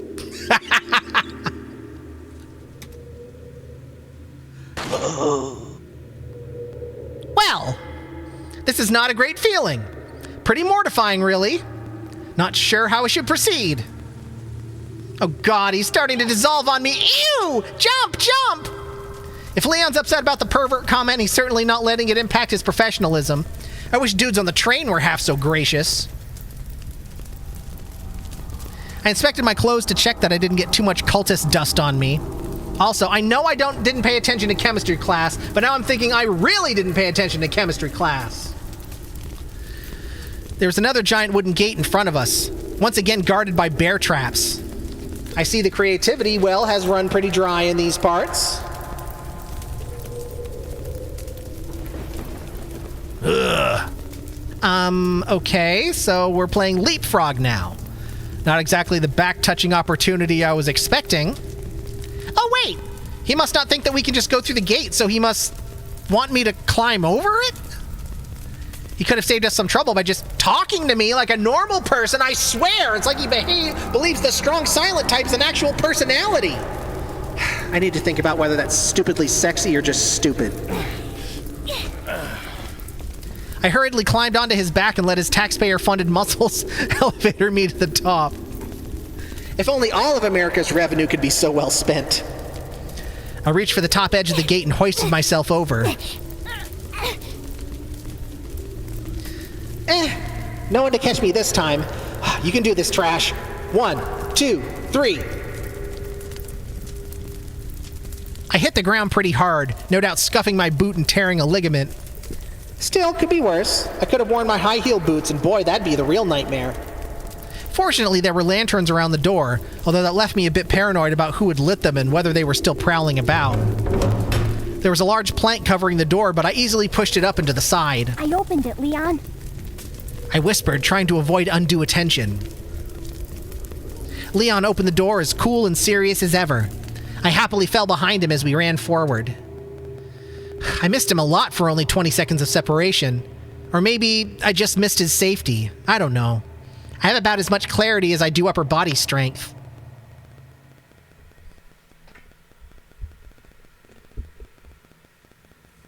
Episode 10, Cabin in the Woods.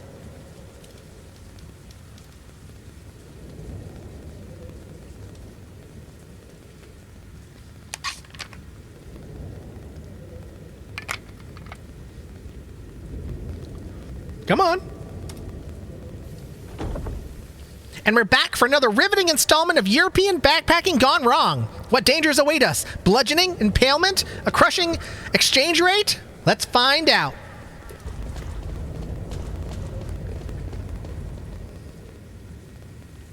After a few seconds of jogging, we came to a rickety bridge.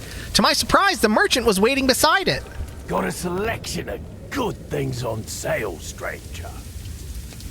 Wait, didn't we see this guy last time in that underground passage? How exactly did he get ahead of us? The logical answer is that the mission coordinators had Leon and the merchant take different paths in order to reduce suspicion. Granted, not sure how much faith I have in logic these days. But it would explain their communication strategy. What are you selling? Yeah. Bizarre as it all was, I appreciated that Daddy was going to such lengths in order to rescue me without creating controversy. He doesn't have a lot of political capital right now. Surely that's the reason for all this recon work, right? Oh, please, God, let me be right about something good for once. Come back any time.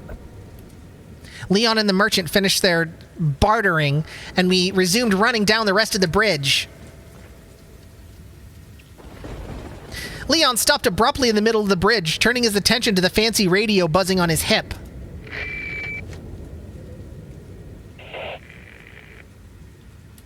I'd rather not hear it. While Leon took in what I assume was, at best, inconvenient news, I looked back down the bridge to see the merchant still standing there. He seems so detached, like a statue. Or Steven Seagal. Huh. Action Man Steven Seagal. Actually, Leon reminds me a lot of Steven Seagal now that I think about it. I want to say it's his eyebrows, but it's probably just the general air of my first language is bullets. I don't know if that makes him a good man or a dangerous man, but when you've been marked for death, the fact that he's hard to kill is enough to give a girl a fire down below. Great. Got it. that was well done. Rather than share his feelings about the general crappiness of that update, Leon immediately resumed running down the bridge. Blasts of lightning illuminated an old cabin at the end of the bridge. My hope was that it was a safe house for the operation. My expectation was closer to a cultist slumber party.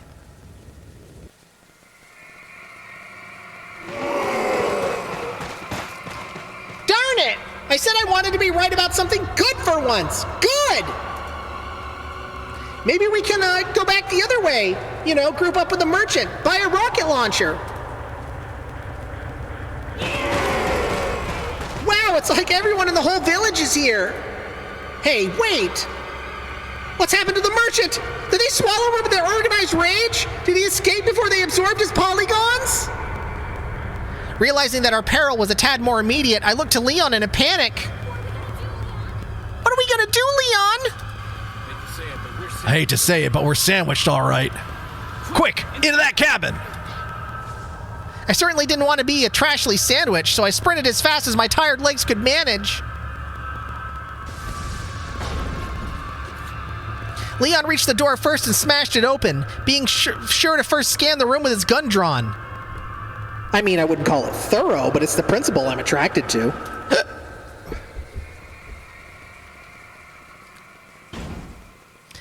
As the villagers descended upon us, Leon yanked me into the room and slammed the door. I knew we needed to secure the door somehow, but I was at a loss, so I just left it up to him. Then, from behind us, a voice rang out, energetic and clear. Leon. How rude! Just hurling planks of wood at unsuspecting people? It's a good thing I honed Leon's reflexes. Fucked! We're fucked! We both swiveled around to see who was behind us. Leon didn't immediately draw his gun, so I figured we were relatively safe as the lone man strutted towards us. Small world, eh? Small world, eh? Wait, how did I respond to the situation again? My memory's fuzzy. Oh, God. So, did our Miss Trashly here... We'll bring in chat's opinion on this. Did Miss Trashly have the classic reasonable explanation? Or did she have the modern violent reaction? Let me know what you think. Actually, I'm going to... since this is the first real break thing we've gotten, we're gonna let y'all think on this for like 60 seconds. I'm gonna take a quick bathroom break, but we'll leave this up on screen, and then we'll come back and we'll see what y'all have to say.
All right, Lamp says violent. Oh, there's a poll up. All right, so how should Trashly respond to our new friend showing up like this? Reasonable exacerbation or with a violent reaction? Lamp says violent. We got 2 votes for violent. 3 votes for violent. I think I know which way this is going to go.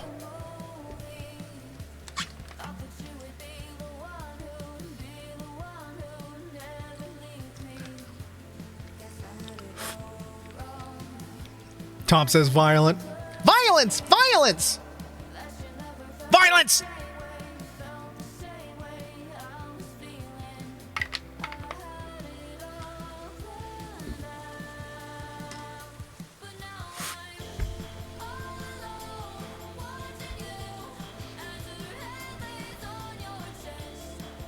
Yeah, 4 votes for violent, 0 votes for reasonable. Feel free to get your vote in, but if we get to the halfway point, I'll probably put the poll up for too long. Yeah, that's fine. We'll, when it gets to the halfway point, we'll call it there. Oh, yeah, we didn't need a 5-minute poll. I think it's safe to say we want the violent reaction. It's the violent pornography. All right. All right, we're just going to go ahead with the violent option, because why wouldn't we? Oh, yeah, that's it. I remember it perfectly. This statement paid for by Mark Zuckerberg. Triggered! Oh, no. I know that strut, and I ain't in the mood for no Spanish Kyle. These fuckboys are like bowling pins. You gotta knock them down hard and fast before they can even think about commenting on my glorious tatas. Who are you? I asserted venomously, like the debate club bronze medalist that I am. Oh, excuse me, Your Highness. Perhaps the young lady might want to introduce herself first before asking someone his name. Yeah, you're gonna regret calling me Your Highness when I'm queening your stupid fuckboy face. But for the moment, I should represent my country with grace and introduce myself. Her name's Ashley Graham, the president's daughter. Her name's Ashley Graham, the president's daughter. I turned away sharply to signal that he wasn't fit to be associated with American royalty, which he either took to heart or ignored completely. Hard to tell with these salt-of-the-earth types. Is she... Well, you know. No, I don't know. And there's gonna be some dead fuckboys in this room if I don't find out soon. Don't worry. She's cool. Don't worry. She's cool. Don't worry, she's cool. Don't worry. She's cool. Don't worry. She's cool. Oh, fuck! It's supposed to be some kind of obvious symptom before you turn into one of them anyway. This fucking studlet seems awfully well informed. As the highest ranking American official in this room, I think it's time to throw my weight around and get some answers. You condition much? About this parasite. I thought to ask if there were any other non-wormy side effects like growing wings or singing like Bonnie Tyler, but then I glimpsed a mass of shuffling doughiness in my periphery. Look! Now that I think about it, they have taken a really long time to walk what was seriously like 30 feet. I'd almost think they were zombies. Ashley, upstairs! Following Leon's command, I made my way towards the stairs. Before I ascended entirely, I took a brief glance at my gun-toting haughty saviors. Good luck, Leon! Okay, it's game time. And you, too. Hey, wait a second! He forced me to introduce myself and then didn't return the courtesy. Men.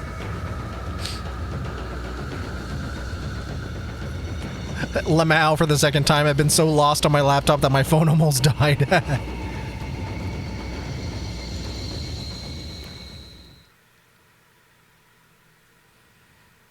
All right, and the poll went violent. Episode 11, Cabin Fever.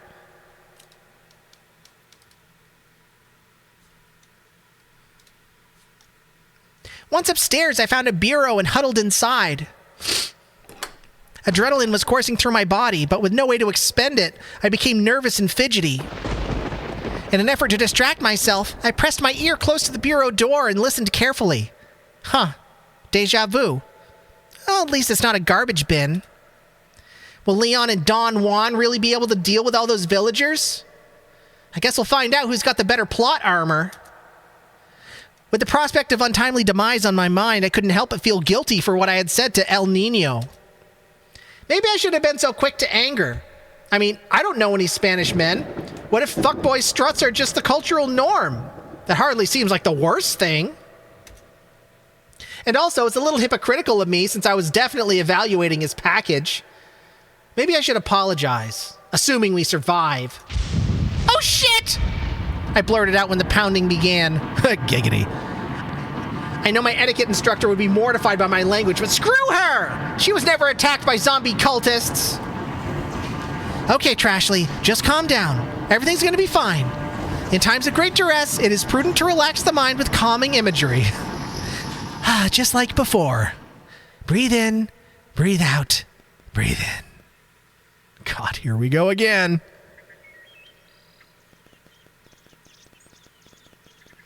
You are in a serene forest. Untouched by mankind. Wisps of honeysuckle tickle your nose. A delightful warbling glides down from the branches and caresses your ears. You are accompanied by your bodyguard, who is well equipped for the journey. The only thing tauter than his bicep is his trusty hunting bow, with which he will stave off your enemies and your hunger. Also, the butt is real. Also in your company is a handsome lumberjack who excels at chopping wood. Both his axe and his chest glisten with the dew of the forest. In your periphery, you spot a weird elf larper fiddling with his master sword.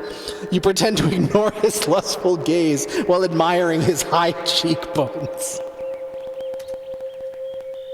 Suddenly, a forest sprite appears. He leaps quickly between the branches, daring you to catch a glimpse of his tight pants. The sensation of joy permeates your being. Your GPA is higher than Jenna's. Nobody has worm heads. Repeat, nobody has worm heads!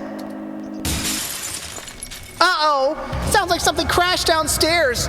Did the villagers manage to breach the door, or maybe the windows? Listening closely, I could barely make out voices.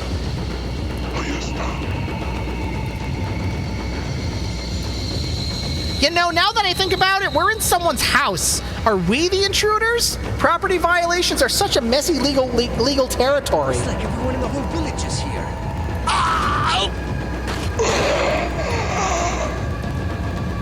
Well, I guess you can't intrude when there's no one left to intrude upon.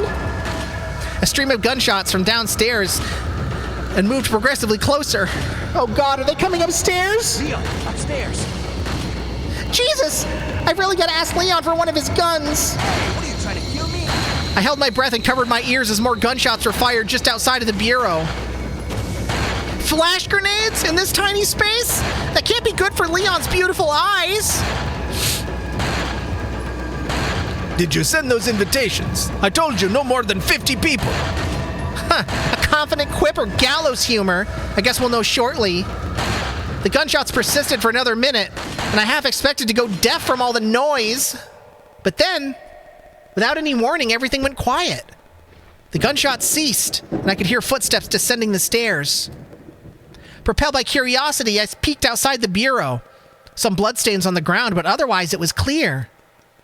I'm just so impressed by how the cultists disappear. So eco-conscious. I jumped out of the bureau and made my way downstairs. Hey guys, thanks for saying something. I really appreciate it. So, what do we do now? The bridge I crossed to get here's out, so I guess we have no choice but to keep moving. The bridge is out? What, did they burn it behind them? Also, how does he know that already? I forgot something. You guys go on ahead. Yeah, I'll say you forgot something. It's called good manners. Louis. So his name is Louis, huh? Too bad Javier was really growing on me. I wonder what Louis's story is. He seems forlorn for the playboy type. I like a man who subverts expectations. We watched Louis walk away into the night. I glanced at Leon, who seemed rather solemn himself. How does he know Louis anyway? This guy doesn't seem like an agent. So much intrigue and drama. I feel like my brain is going to pop. Although that might be the ringing in my ears from all the gunshots.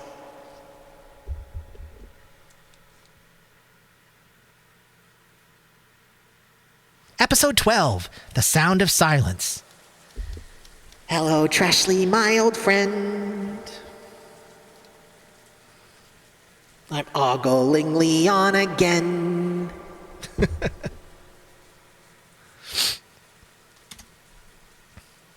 With everyone but us gone, an unnerving quiet descended upon the cabin. The whole place felt painfully lonely.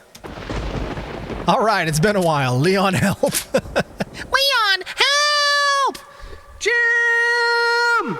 Welcome in for our weird straddling Friday the 13th and Love Day stream. We found a reimagining of Resident Evil 4 completely from Ashley's perspective, and it's basically turned the game into a dating simulator. And so far it's pretty funny. So that's what we're doing.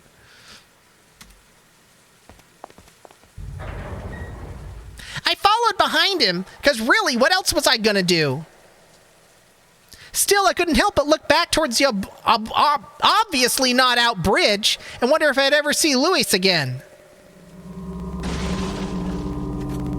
Since we had a breather, Leon hustled around the area, grabbing convenient stores of ammo sitting atop crates and logs. Kind of like Christmas as imagined by the NRA. With spoils in tow, we headed towards the back gate where the villagers had flooded in from. Merchant Man, you're alive! What? Leon approached the guy in the last 30 minutes, like the last 30 minutes hadn't even happened. Oh, terribly sorry about that, old chum. I was called away for a bit. You know how it is with bloodthirsty mobs. Now about those promotions you mentioned. Got some rare things on sale, stranger. That makes sense now. Yeah. A little different from the regular game. No, for real, how did he avoid being gored? Is he in cahoots with the villagers? Is Saddle using him as a spy? Has he simply monopolized the black market with his infectious laugh and cloaking technology? I don't want to believe any of that, so let's tap the old fallback plan. Magic. Oh, I feel a portmanteau coming on. Stranger. Now that's a weapon. There it is. Jinja, you know, like Genie Ninja. It's a perfect foil for an evil wizard like Saddle. Not enough cash, stranger. In seriousness, I'm a little overwhelmed by all these men and their mysteries. It's starting to be a little less Loretta Chase and more Agatha Christie. Wait, don't most people die in Agatha Christie novels? Come back anytime. Finally! And now to the shed. There was another one of those typewriters in the room. Without a hitch, Leon began typing away just like before. It's hard to believe that anyone would seriously bother with these things. I'm just going to imagine he's leaving the typewriter equivalent of a dick pic. Leon started to pore over the documents like they mattered. I'm glad he's feeling dutiful enough to read crap, because the only paper I want to see in front of me is a joint. I wonder if I really focus... God, here she goes again. Who witnessed the power? Time to show me what you got, Leon. His hair really is amazing. Perfectly cut and seemingly immune to grease, blood, and other unmentionables.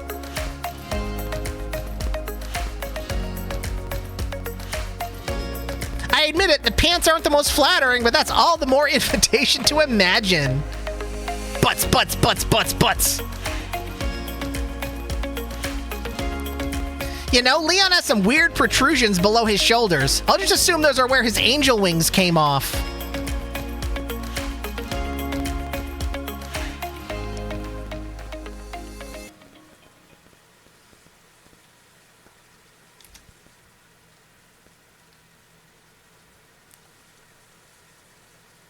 Hello? Hello? Hello? Hello? Did Trashley fantasize so hard she died?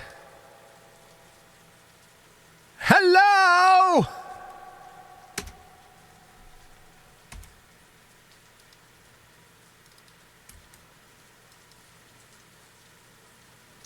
Oh no. What happened? Walk into the light, Trashley.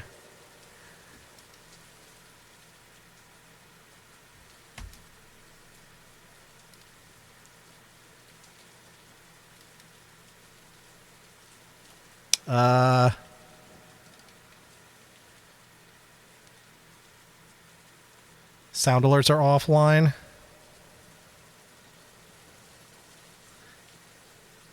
Is something happening? We're not dropping frames.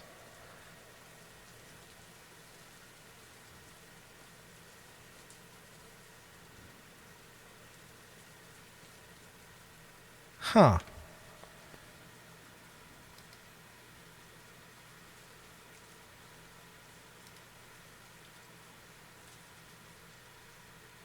I don't know what's going on.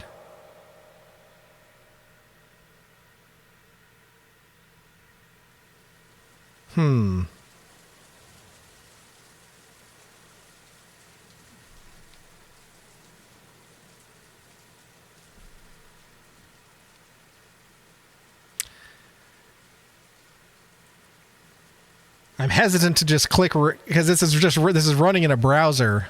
I wonder if I'm hesitant to like. I know I clicked save, but like, are those actually going to be there if I refresh?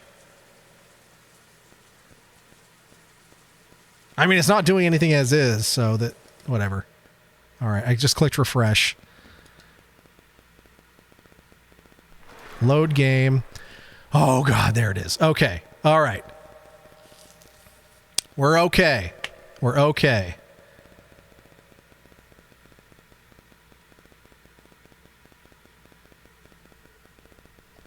I don't know why sound alerts have stopped working, though.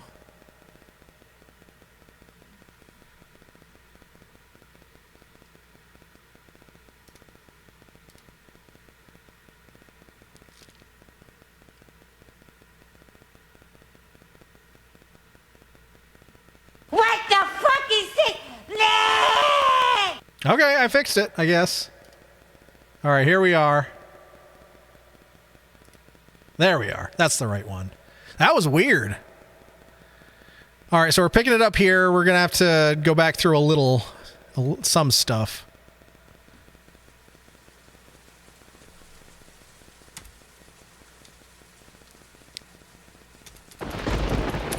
All right, so we're going to try to just speed ahead to where we were. Fortunately, there wasn't too much.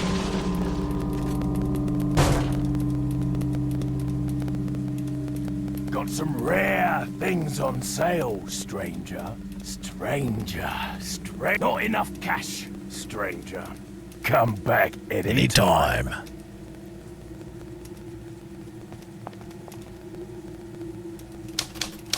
Okay, now she's going to have her fantasy sequence.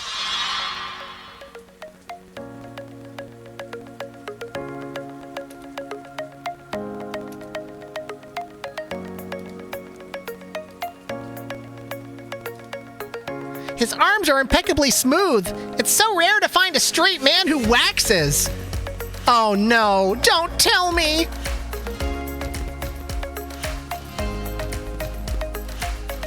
The desire to touch his back is so overwhelming. It's basically finger porn.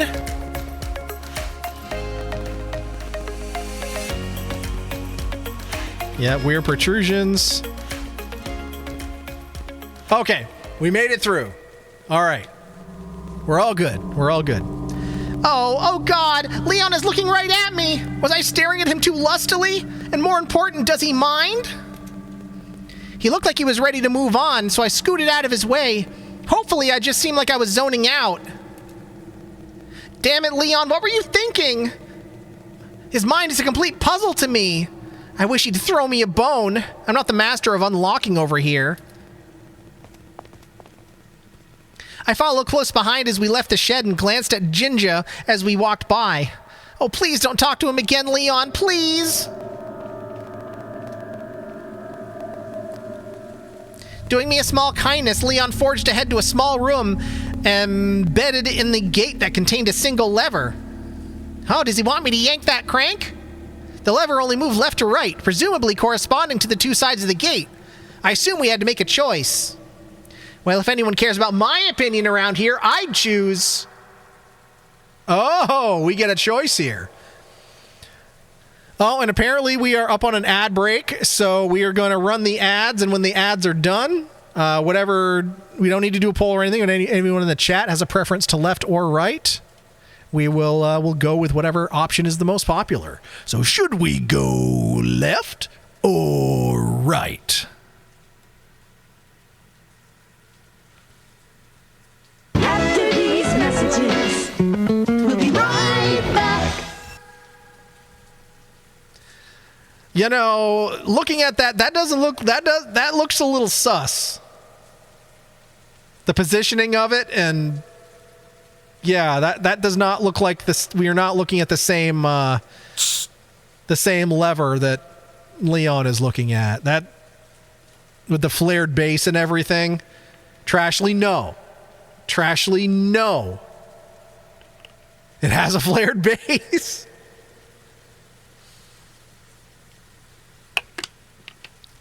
Trashly, we don't have time for this. You don't want to distract Leon, do you? Well, she probably does, but you let Trashly live her dreams, Eric. All right, ad break is over. Welcome back, everyone. I guess there's no preference here to whether we go left or right. Do I have a coin here? I just flip a coin.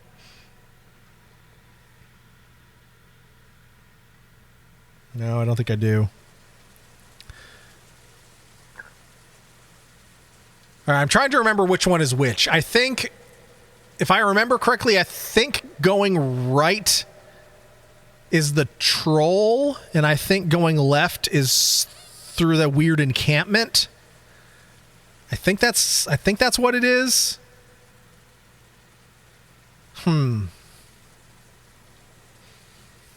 Well,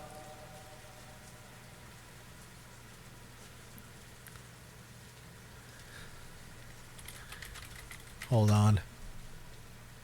All right, I'm just doing flip a coin on Google, flipping. All right, so we're going to say heads we go left, tails we go right. I don't know if I can pull this onto the... Oh, maybe I can. There we go. So heads we go left, tails we go right. Heads we go left.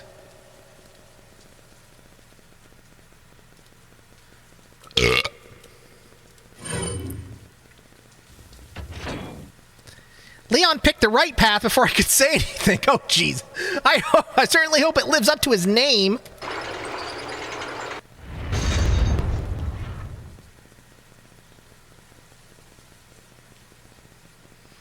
Well, I, for one, can't wait for it to turn out to be a death trap. Who needs to be safe for more than 10 minutes? Not Trashly Graham, that's who.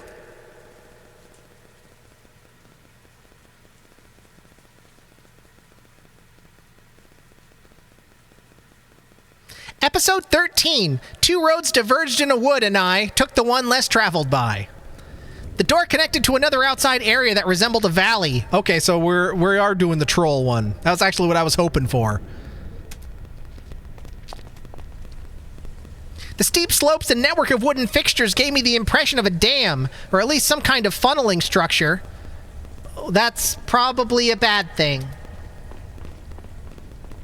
We broke into a run, aiming for the wooden partition in front of us. The area was deathly silent, which I hoped meant we were safe, but given our luck so far, it was probably the exact opposite. Because the universe loves nothing more than malicious irony, a massive thud landed somewhere behind us. I just know I'm gonna regret turning around. Hey look! The physical embodiment of my regrets! Also, what kind of monster? Oh no, oh no, no, no, no, no, no. Man, I know I like alphas when I'm on my period, but come on! No, stop, have mercy! Forcing myself back to reality, I pushed aside the immediate question about how such a monstrosity could exist, or why I kinda liked the ripped shorts look. As my mind entered pure survival mode, I employed my other newfound ability, pointing out objects in the environment for Leon to shoot at. Looking upwards, I saw a boulder precariously perched on some wooden planks. It seemed oddly convenient, but I wasn't about to look a gift rock in the, sediment? Bad metaphor. Leon! Oh, God. Leon! I shouted, pointing at the boulder. It was an entirely vague command, but I figured he'd work it out. What with his passion for body language and busting wood. Yeah, I don't know if Leon thought it was super obvious, but I really appreciate the kindness of indulging my marginal contributions. As the boulder came tumbling down on the, well, whatever it was, we took the opportunity to run towards the gate. Naturally, because this was every bit the death trap I feared it would be, the door was layered in more chains than the vice president's sex dungeon, which is like the worst kept secret in Washington, by the way.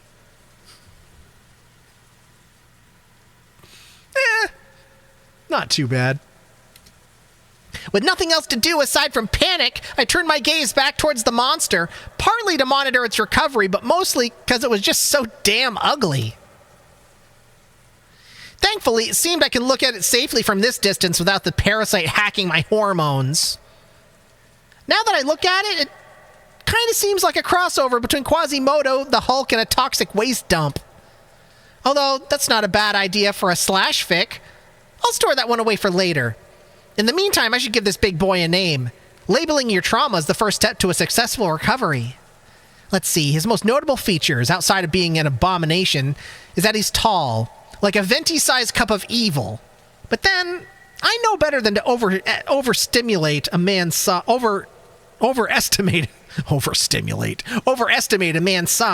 So, grande it is. Well, there's no need to get all huffy about it. A grande by any other name would still look as putrid. Oh, right, I kind of forgot you're Satan's toe jam and that I'm about to evacuate my bowels in terror. Silly me! Leon! I hurled my gaze like a wet sack at Leon, hoping rather desperately that he had made some kind of progress on the door. You know, with a gun. And instead I found him kicking the chains. At first, I thought the sight of the creature had driven him insane, because who seriously thinks they can break padlocks with their feet? But then the chains fell away, and I remembered that insanity is nature's lockpick.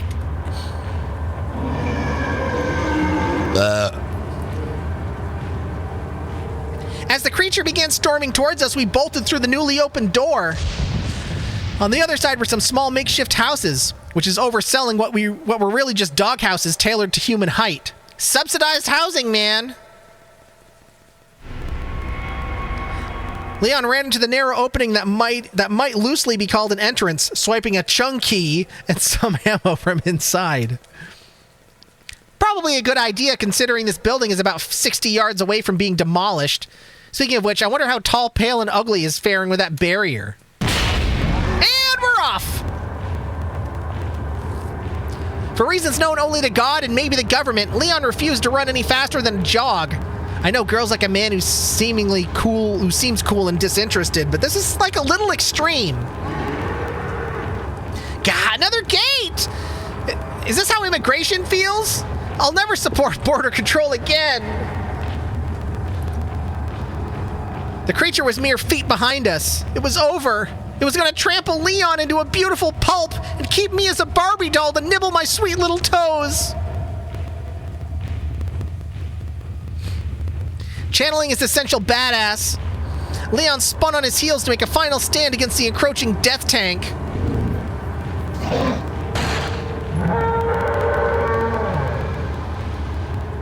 The troll monster has a foot fetish. Ah, fetish is a foot. Wow, we're not crushed? Oh yeah, take that, you cold froth! No one messes with Trashley Graham's bodyguard! Looking at Grande's pitiful gesticulations, I was somewhat reminded of the fear and desperation I saw on Jenna's face after Klaus flashbanged her. Ah well, it's like my lit professor says, it's not a theme until it's happened thrice. As Grande wrestled with the pain of absorbing a magnum bullet through his corneas, I thought we might take this opportunity to bolt, but Leon held firm. It's almost like he expects something else to happen. Something else is definitely going to happen, isn't it? Knowing our luck, he's probably going to transform. If that's the case, could he at least have the decency to molt into something more attractive?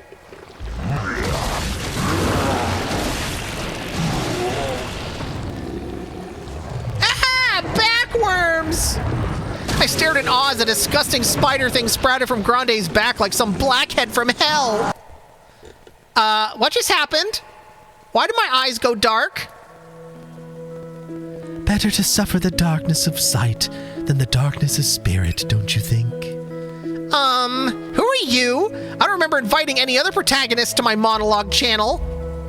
You know who I am. Well, you kinda look like me, except I don't usually look that good unless beer goggles are involved. You have always doubted yourself, always turned your gaze away from struggles you could not overcome. You need only look within to find the soil from which I sprout. Yeah, I'm not following. Your mind was ripping at the seams, dearest Trashley. Bearing witness to such unspeakable horror is overwhelming your psyche. I'm the taut thread of your innocence, the last bastion of your goodness. So, I'm schizophrenic? Great! As if my dating life weren't already in the hole! What you are is a victim of a father's singular ambition, of a mother's relentless pragmaticism. Are you not in this very moment moored to the tide of their carelessness? Are you trying to say that it's my parents' fault that I'm the target of a Spanish cult? I mean, I blame them for plenty of things, but they didn't make me get into Klaus's car. Are the people who slicken the stairs not at fault when you tumble down them? Listen, whoever you are, or whatever you are. Lashley. Pardon? Lashley. That's the name you've given me in your heart. Okay, Lashley. Can we rain check this conversation? Leon's probably doing cool stuff and I need to keep the flame kindled. You know what I'm saying? Very well. Just remember, no relationship lasts longer than the one with yourself. Do not neglect it for an illusion. Okay, jeez. You're worse than John. Fortunately, because that whole alter ego business happened on a synaptic level, only about 2 seconds had passed in the real world. From the relative safety of Leon's back, I turned over a dozen questions in my mind. Does extreme physical duress cause the parasite to expose itself? Does it just need a breath of fresh air away from the fetid smog that is Grande's body? I mean, really, look at that skin. Corpses are not loofah's pal. Oh, hey, what's that shiny thing up there, treasure? Focus, Trashley. Oh, right, sorry. Racked with pain and/or embarrassment at its lack of hygiene, Grande collapsed to its knees. Leon stood firm and coolly reloaded his gun, as if bored by the whole exchange. Because in his world, toppling a giant merits as much attention as cooking SpaghettiOs. But before I could exercise my right to flee like a coward, Leon did something that I did not expect, nor could mentally understand. He holstered his gun and took out his knife. I had barely formulated the why in my brain before Leon dashed away at full sprint. Needless to say, morbid curiosity kept me stationary. Doing his best pantomiming of a crazed rodeo clown, Leon nimbly ascended Grande's back and began an assault on reason, safety, and the whole enterprise of dermatology. I winced as Leon began slashing away at the zit spider with powerful, deliberate strokes. However, this does give me a great idea for a reality TV show, Dr. Pimple Popper. I'll definitely be making some phone calls.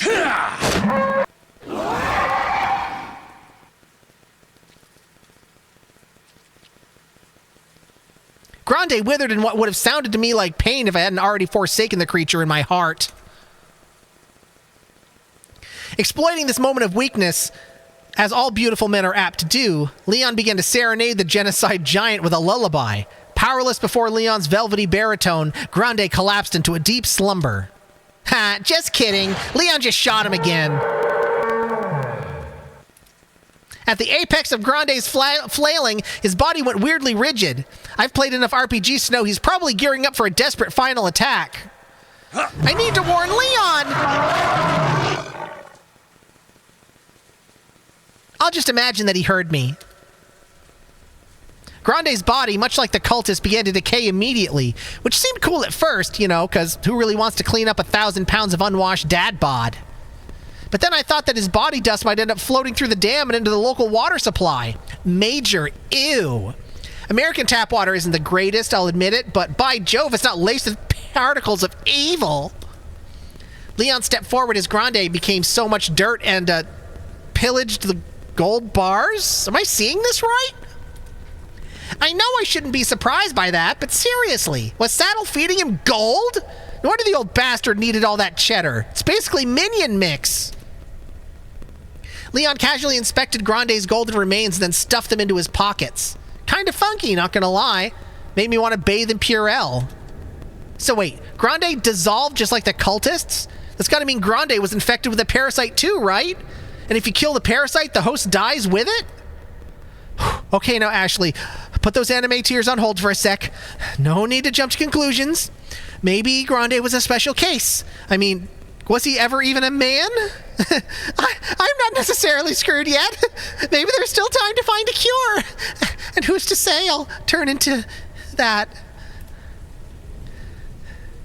There's supposed to be some obvious symptoms before you turn into one of them anyway. Right. A symptom. What kind of symptoms have I had?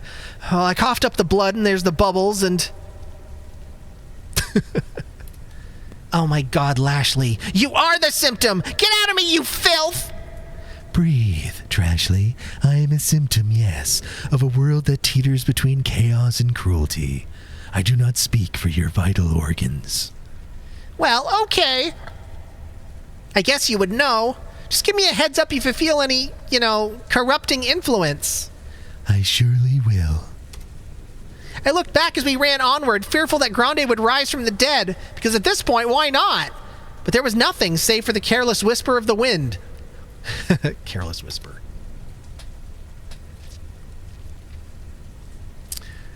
I coveted that wind, I suppose.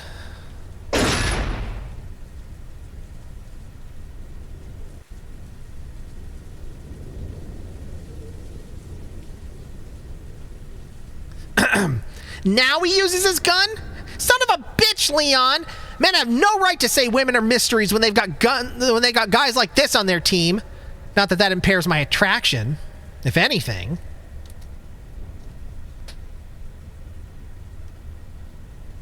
Just ahead of us was a door, exactly like the one we had entered. Leon was as unhurried as ever, but given what we just survived, I was glad for the breather. Grande, maybe in the next life you can be worthy of your ripped shorts. In the meantime, rot in hell!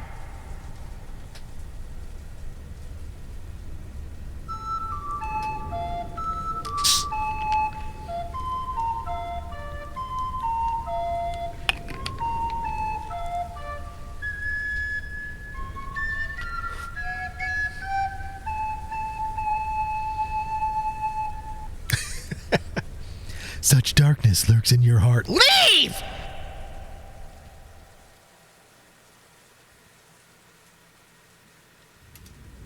Episode 14, Gondolados.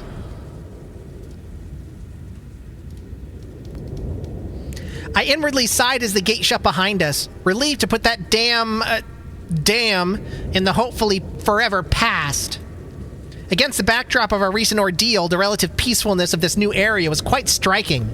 In the tapered whispering of the evening wind, I found some meager respite. Yeah, that sounds good. Leon pushed ahead, seemingly unfazed by tranquility and terror alike. Such endurance. I'm starting to believe the man is a literal Adonis. And that's fine by me. We ascended a hill and came to an area that seemed like a cliffside. To the left, there was a precarious stone bridge leading to an imposing door. The exit, very likely, of the other path I thought we should have taken. Hey, wait! That's Jinja up there! How stupid must he think we are, strutting into Grande's doom funeral he just scrolled down Easy Street? Maybe if somebody had just followed my advice! Situated between the paths was a large gate, adorned by a mask with one glowing red eye. Leon inspected the emblem briefly, then moved away towards a trail sloping off to the left. I guess puzzles don't interest you much when you yourself are a puzzle.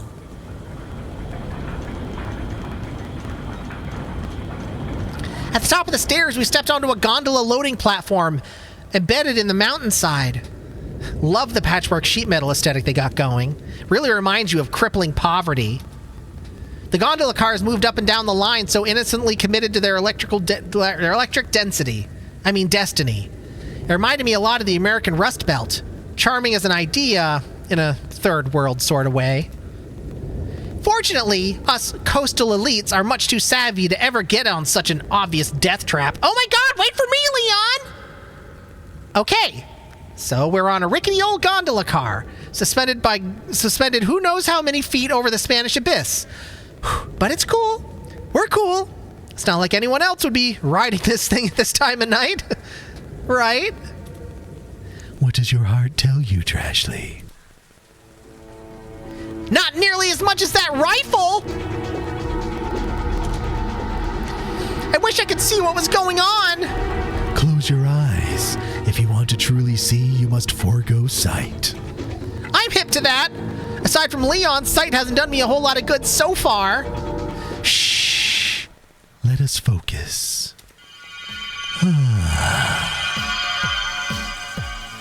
Behold.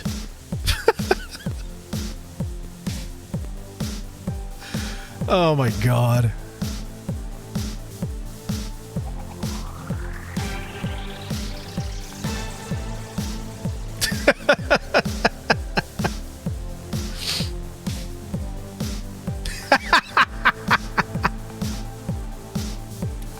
Wait a second! I was talking about what Leon was shooting at! The eyes nourish the mind. Would you really prefer poison to wine? Well, No, it's just... I don't like your trickster ways, Lashley! Very well. Back to reality you go. Oh, looks like I missed round 1. I mean, Leon's probably got it under control, so... Hey, Lashley? Say no more.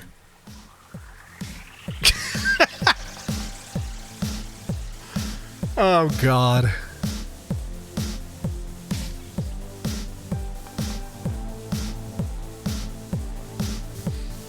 Ah, yeah. If this is my innocent side, call me Saint... Trashley, open your eyes.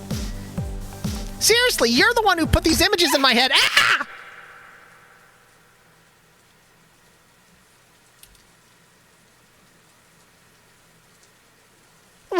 What happened? Am I alive? Well, more alive than that guy. I'll give Leon credit. He knows the right way to avenge a woman's honor, which is swiftly. Still, it's kind of horrible watching people fall into the nothingness. What's at the bottom, I wonder? It's probably trees, but I hope it's a whole bunch of grenades ready to eat the fuckers. Oh, a bunch of grandes ready to eat the fuckers.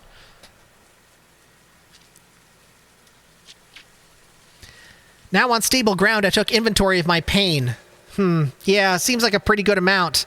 I'm lucky that my face is free of hatchets, sure, but gratitude is a poor substitute for Tylenol. Leon turned towards me with some kind of canister in hand. Are we going to graffiti their gondola? Because I'm feeling exactly that spiteful.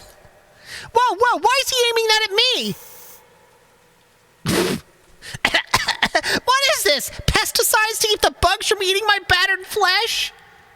Weird. It smells like plants. Like pot plants. Not that I would know anything about pot or have any experience with pot panics. Huh. All of a sudden, there's a tingling feeling in my head. But I can feel the throb starting to get far away. And I feel like chuckling. Oh my god, this is pot! Wow, I'm feeling like really good. Like so good I almost forgive that axe-hurling madman. I mean, he was just doing what his heart told him to do. Would I really be any different? Would any of us? We moseyed over the long staircase leading downward and proceeded, not surprisingly, in that direction. We continued along the path at the bottom and soon came upon... who else? Ginger! Welcome. Maybe it's just because I'm coming off a high, but something seems a little off about old Ginger, doesn't it? It's just like an aura. Could also be his glowing red eyes. Yeah. But hey, I ain't gonna knock a dude for popping a J or 3 when this is your job. That's just self-care. We resumed our jog down the path and soon ran into another door, not unlike the ones in the village. Naturally, we proceeded without any concern for our safety.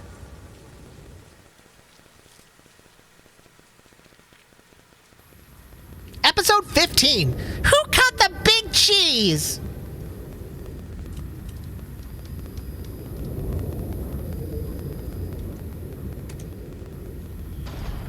Would you take a look at that? It's Forest! Oh, hey, that reminds me of playing that song, Dark Black Forest, on DDR. It's a long way to go, honey, he said. I know, but I'm afraid. Where are we going, she asked. Into the dark, black forest. Soon the narrow path fanned out into a dead end featuring a solitary, ramshackle, warehouse-type place. I bet 10 Spanish dollars that they keep the cultist Kool-Aid there. That's why we've come, right? To find an antidote to the evil within?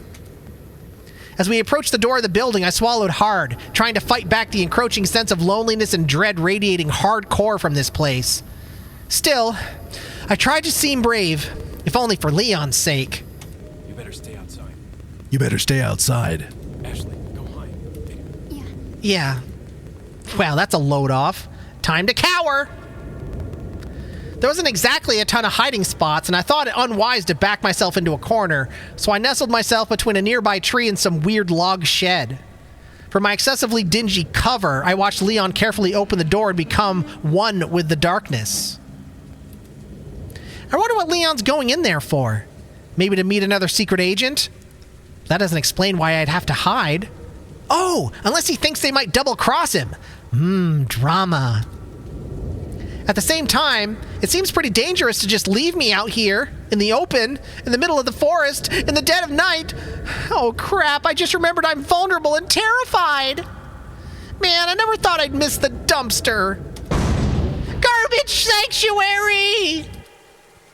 What is happening? Oh my god, the building's on fire! I mean, wow, I didn't know backstabbing happened that quick outside a general hospital. I didn't really want to leave my hiding place, but I was also afraid of what attention a flaming warehouse might draw among the saddle-bound. Bereft of good ideas, I moved to the other side of the shed and desperately wished I could curl into a morph ball and just roll out of here. Instead, I squatted intently and watched nervously for any signs of Leon. Each passing second burned away a little more of the rope of my hope. My hope rope, you might say. For a moment, I was petrified by the thought that Leon had been murdered. Part of me really wishes I had Leon's soothing mental imagery right now, but considering why she's in remission, I should probably stay vigilant. Listening more closely, I could hear noise coming from the warehouse. Sounded like bullets and shrieking? A rather unholy medley, but it signals a struggle, and that means Leon's alive. Give him hell, Leon! Because otherwise, I'll leave your ass for Ginger and never look back.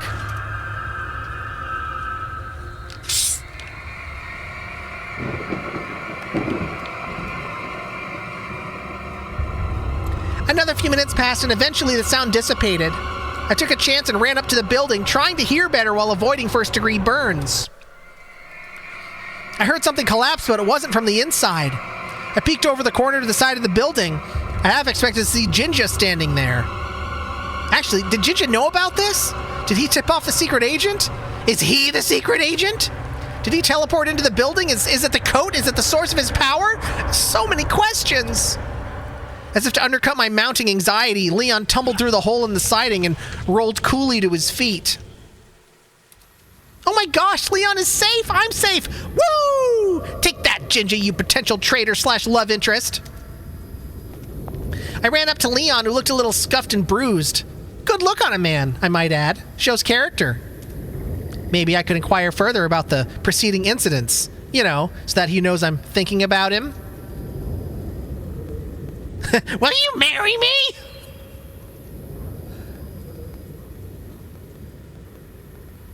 Oh well, I guess you don't have to. It was just a thought.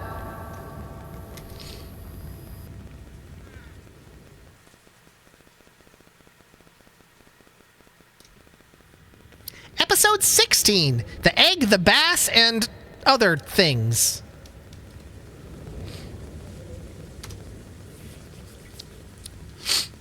We made our way back to the gondola station, but before boarding, Leon turned his gaze to the towering silhouette looming over the darkness. Is that a castle? It's huge! So huge that I'm not sure how I missed it before. Right. Anyway, it'd be nice if someone there could help us, like a prince. A rich, handsome, filthy, fucking rich prince. Oh, what if Louis is actually a prince? Like, he became disenchanted by wealth and decided to commit his life to the people after he realized they'd been denied the luxuries he had for so long, taken for granted. Like light bulbs. Sounds a little hokey when I think about it, but I'm sure Lashley would say something like, better to indulge an innocent myth than a cruel truth.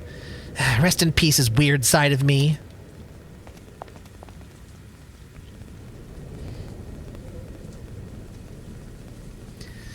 Leon sure looks nice.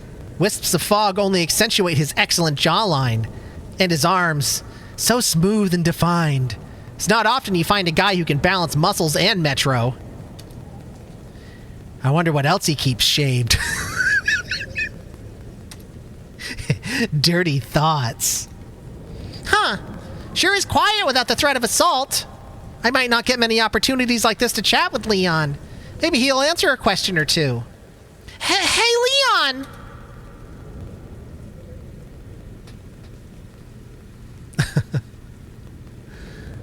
About that explosion. So, I don't know if this is classified or anything, but what happened back in that warehouse? Yeah, sorry if that scared you. I had a bit of a dispute with the so-called Big Cheese. Real bad dude. Okay, so barn erupting into flames 30 seconds after you enter them is a dispute. Even George Orwell might blush at that one. Wait, Big Cheese? Did he cause the explosion? Well, he escalated the situation, so in a way, yeah. Huh.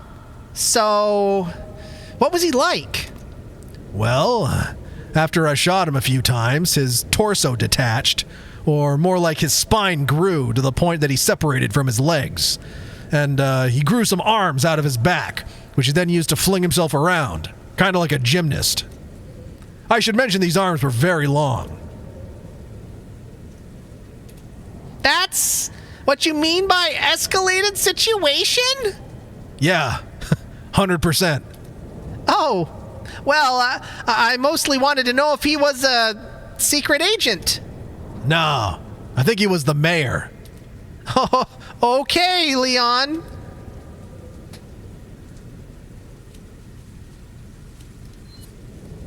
So, what's the story behind you becoming my bodyguard, if you don't mind me asking? Huh, that's a little tough to explain. If you're worried about whether I can handle it, Leon, then don't. I'm tougher than I look. You're right. I shouldn't treat you like a kid. You've been through more in a day than most people will endure in a lifetime. You remember the former president shooting off those missiles at Raccoon City? How could I not? My dad was the Veep. It was all anyone talked about at my high school. Granted, most of that was just President Evil jokes. Did your dad tell you anything about what caused the incident? No, he won't talk about it in private, but I heard stuff from his cabinet. Something about a company called Umbrella making viruses into bioweapons, and it leaked into the city. Almost sounds quaint when you say it. Huh? Are you making fun of me, Leon? No, it's just, I was there when it happened. The death, the destruction, the smell. The news didn't cover half of it, and people wouldn't believe it if they had. It really was hell on earth. What kind of things are we talking about?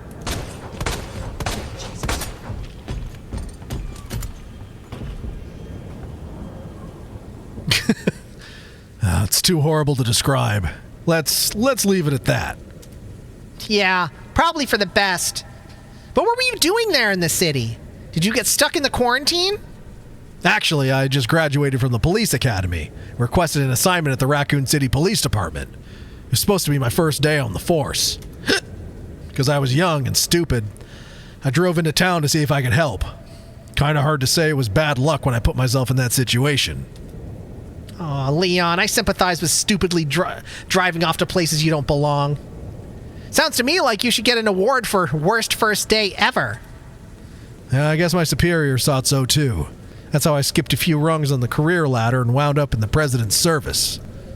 Of course, there are other reasons the government wants me close to the vest, but I'm afraid that's classified, even for the president's daughter. Huh.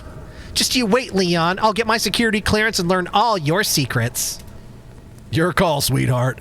Just don't be disappointed if you find more skeletons and secrets in my closet. My tummy hurts. And I'm mad at the government. Huh. Oh my god, he called me sweetheart! Squee!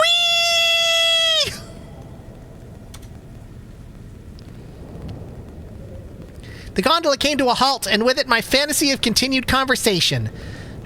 Onward, I guess. We jogged down the small hill and walked up to a large wooden door that Leon had inspected earlier. Leon began sifting through his pockets. Oh, good, I guess he found a key or something.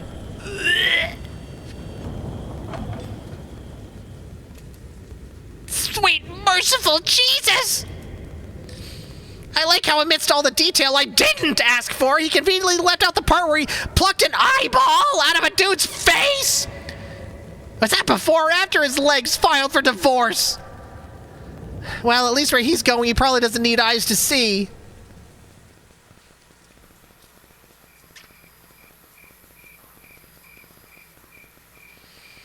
Episode 17, Running from the Bulls. Oh.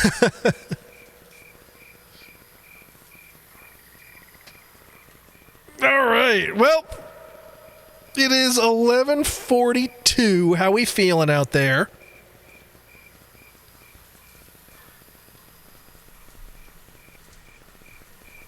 We want to trudge on a little further, or are we thinking we want to jump over and play some Marbs? It is Friday, so we're not necessarily beholden to a hard stop time. If we're just starting number 17, and these are going pretty quick. It's like 3 to 5 minutes each one.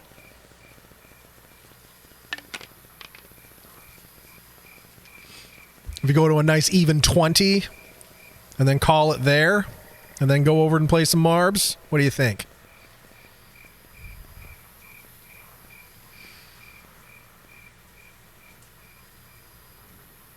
Well, we'll charge ahead with this one. Let me know what you're feeling.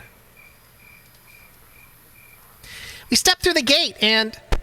Okay, now hold on a second, me. Can we just stop and ponder the fact that a total hottie just opened a door with a person's eyeball? That's so nuts. I mean, these people don't even have toilets and they're building doors with retina scanners? I know I live in a gated community, so glass houses and all that, but this wealth gap is borderline American. Whew. Okay, I'm good now. I just had to clear the air. Continue, me.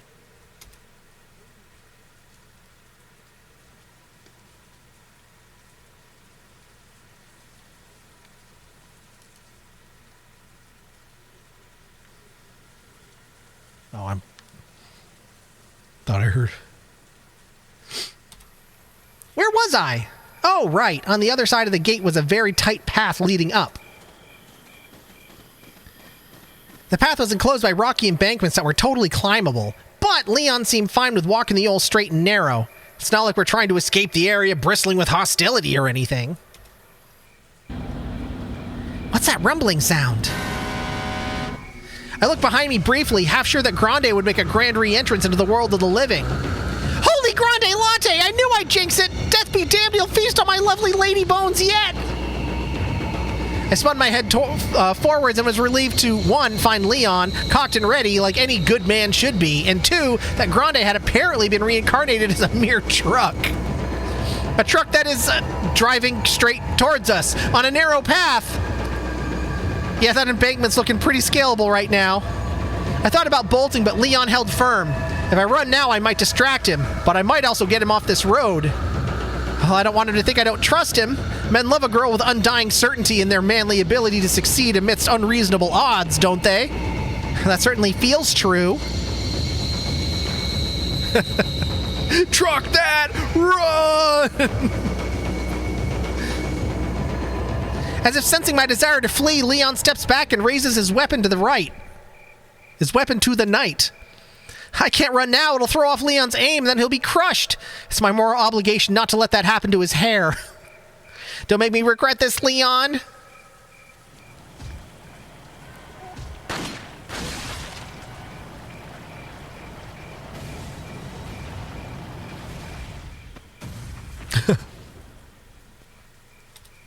Now that's how you propose to someone. Meanwhile, 20 feet away. As I began to plan our wedding, we slipped past the flaming truck and continued up the path. Wait, there's villagers behind us? How did they... Oh my god, Leon, you flippin' dolt! You gave him the key?!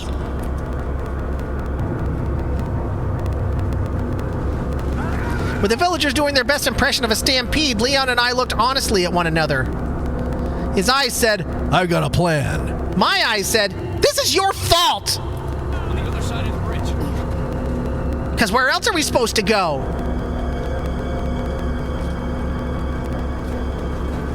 Oh, is it time for her to do it? Is it time for her to do it?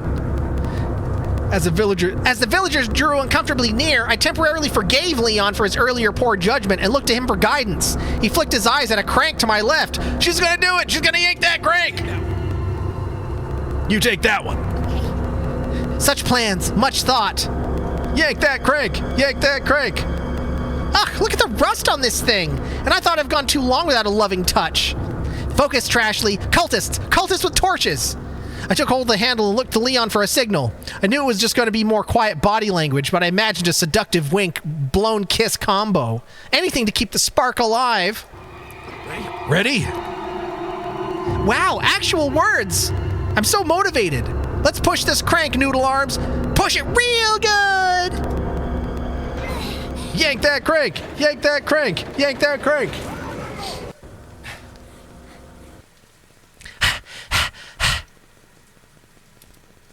Wow, we did it! Does this qualify us for a relationship upgrade? I mean, it's not quite dodging ancient traps in unison yet, but I think there's real potential. Come on. Yeah. I don't have a lot of confidence about what we'll find in this castle, but given everything so far, I think Ghost of Vincent Price is a reasonable gamble.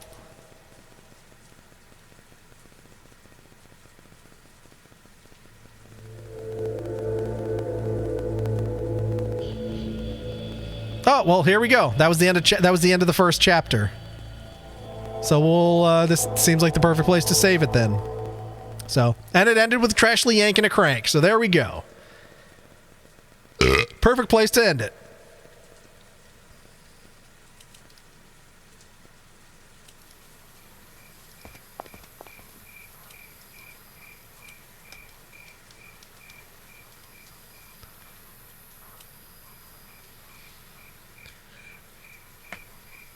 All right. Well, we did the whole first chapter. So not too shabby. Not too shabby.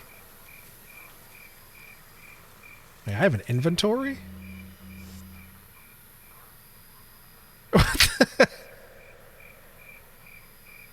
What the heck is this?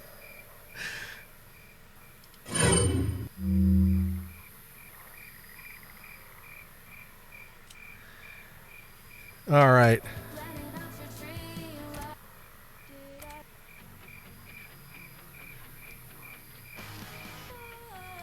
Lizard, lizard, lizard, lizard, lizard, lizard, lizard, lizard, lizard. Hey, going somewhere? I gotta go. Fine, I'll be waiting.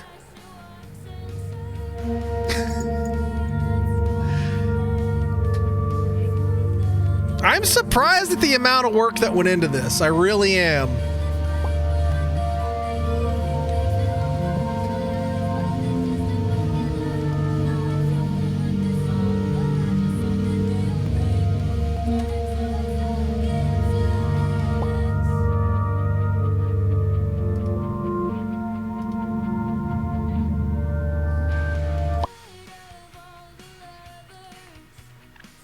All right, well, how are we doing out there?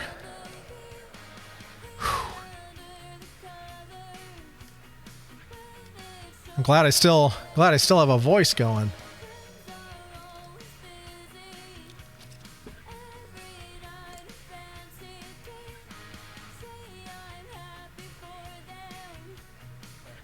I dig it though. It's silly.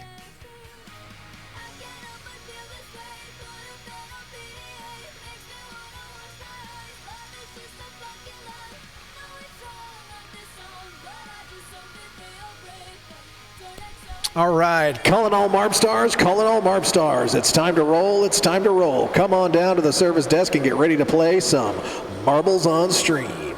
Oh, yeah.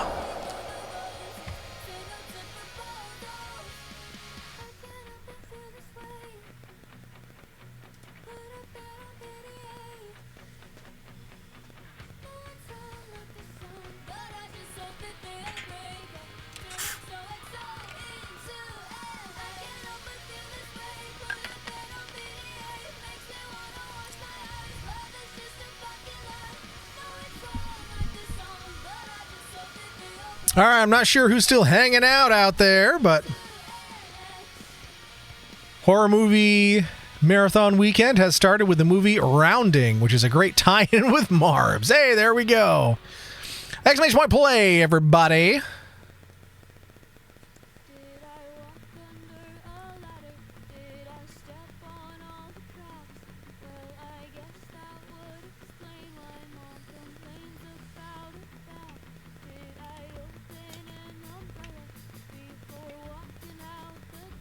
All right, we got Jim, Phoenix, Waddy, myself, and HB. Anybody else hanging out there wants to get on in? Exclamation point play. Seema did throw the Marb emotes in there, so Seema, if you're out there, come on down to the service desk. Paging Seema to the service desk. If you're out there, paging Seema to the service desk. It's time for Marbs. Thank you for dropping your names. We got bargains by the bagful. Stranger.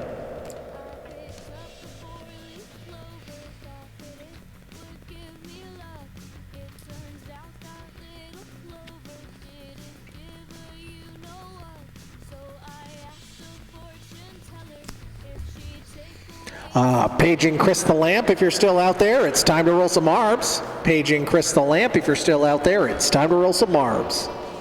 Also paging CP Geek, if you're still out there. CP Geek, it's time to roll some Marbs. Come on down to the service desk.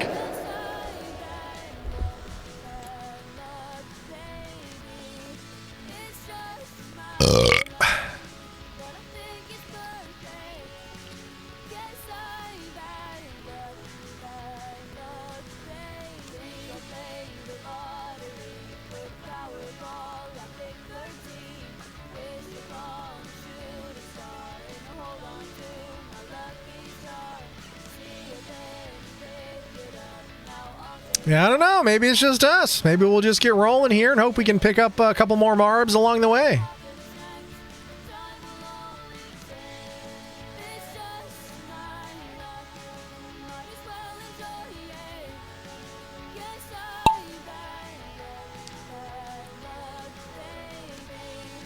Of course, I'm sure probably some folks have plans for tomorrow they have to be rested and refreshed for. So, again, people living their real lives. Absolutely encouraged. All right, he's got HB versus Waddy here, duking it out for the W. MySpace Tom! This is just race number 1. So, we got 4 more races after this, MySpace Tom. No worries.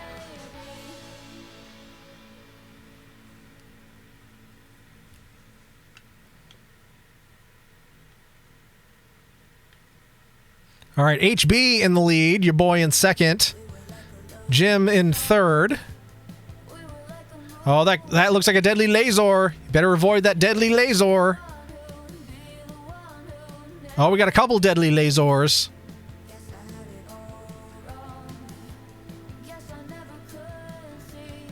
Oh, we're walking a little close to the sun there. Better watch out. Oh, oh, oh.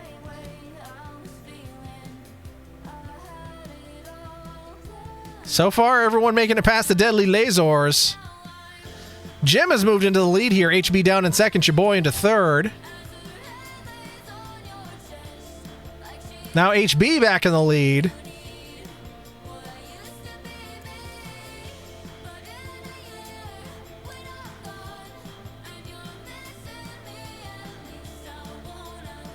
Lost track of time and snoozed off. What race win? This is the first race. No worries. This is just race number 1. Plenty of opportunities with the next 4 races.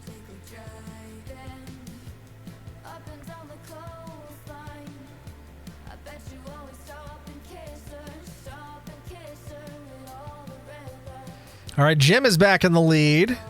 HB, though, very close behind. Oh, HB falling off the board. All right, well, that's our first Yitza Pizza for the Grand Prix. Hedging bets for the possibility of a hat trick. Now your boy's in the lead. Jim is in second. Who's rounding out the top 3? Phoenix rounding out the top 3.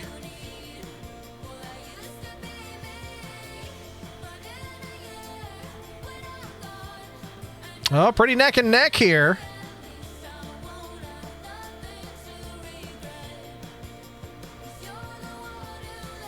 Psha, don't worry. You know how good Eric is at fiction writing. Real lives. Ha!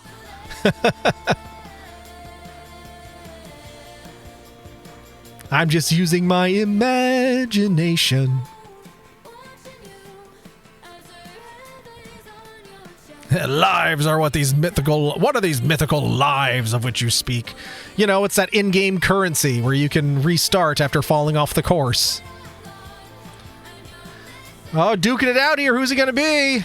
Who's it going to be?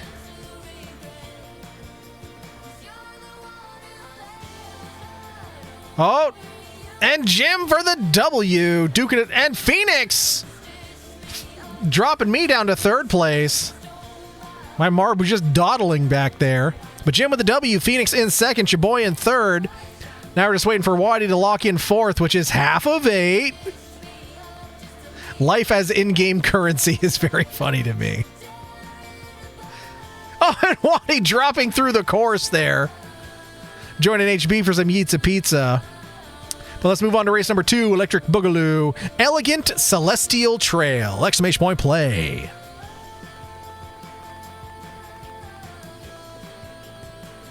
Fates, I will trade you this 4th if you get an 8th later.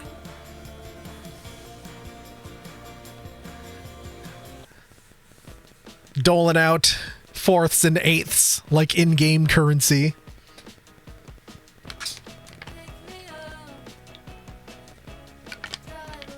Where do I find the health upgrades? I mean, at this point, I've seen people like going on health, at least Americans, at least going on health vacations to Istanbul, like for like the over the course of like 5 to 7 days, getting what in America would be hundreds of thousands of dollars worth of medical testing done for like 10% of the price. And I'd be lying if I said I wasn't tempted to do it. Like, you go there for 5 days, they put you up in a hotel, and you have like every cancer screening you can imagine, colonoscopies, all this other stuff, like literal head to toe, for like 10 grand.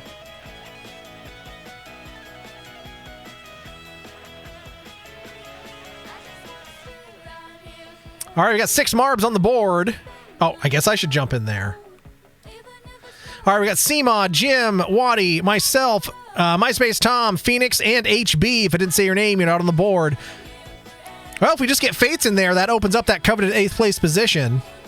Always choose the cheese Marb. Even if you lose, you have cheese. And regardless, the cheese stands alone. You're either standing alone in first place, or you're standing alone getting Yitza Pizza.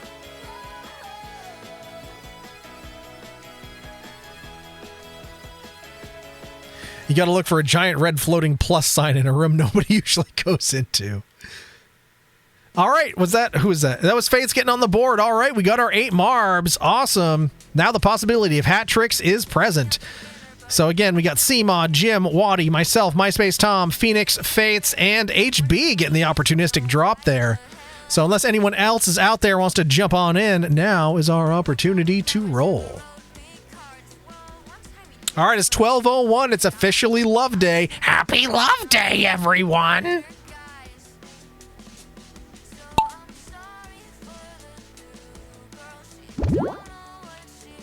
We're warping. Where we? Ew! It's a big bug. Okay, that's pretty freaking gross. No, sir, I don't like it. All right, we're just gonna look down here. Oh, are we like what? I don't like this. Waddy, no wonder I never went in those rooms either.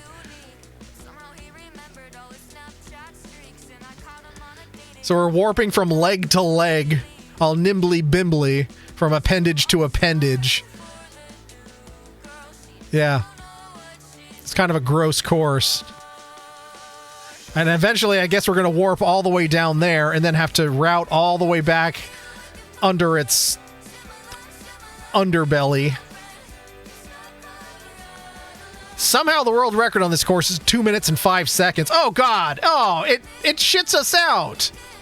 We literally get shit out all the way to the other end. Oh, this course sucks. Oh, this is shit. Oh, Waddy abandoning course to steal the 8th.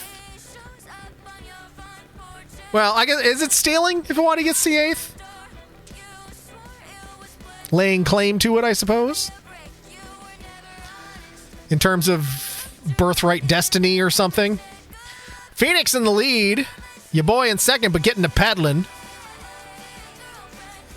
Waddy got her 8th. It's not stealing, it's just mine. All right, Phoenix heading on through this cookies and cream Twizzler.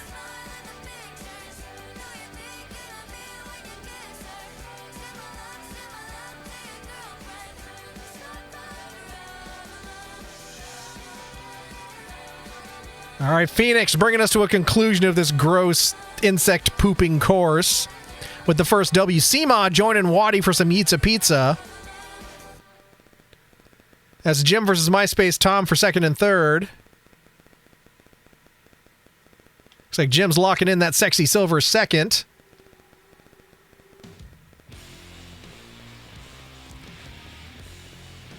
MySpace Tom going to round out the top 3 here unless something happens. Oh, there we go. Now we got a kerfuffle here for 4th, 5th, and 6th. Will Fates get Fates' 4th? It looks like it may go to HB. HB taking that 4th. All right, your boy getting 5th. And Fates rounding off this course.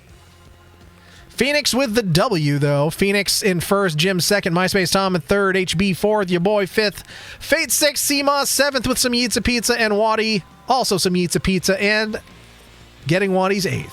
So move on to race number 3, Accelerating Fast Track, exclamation point play.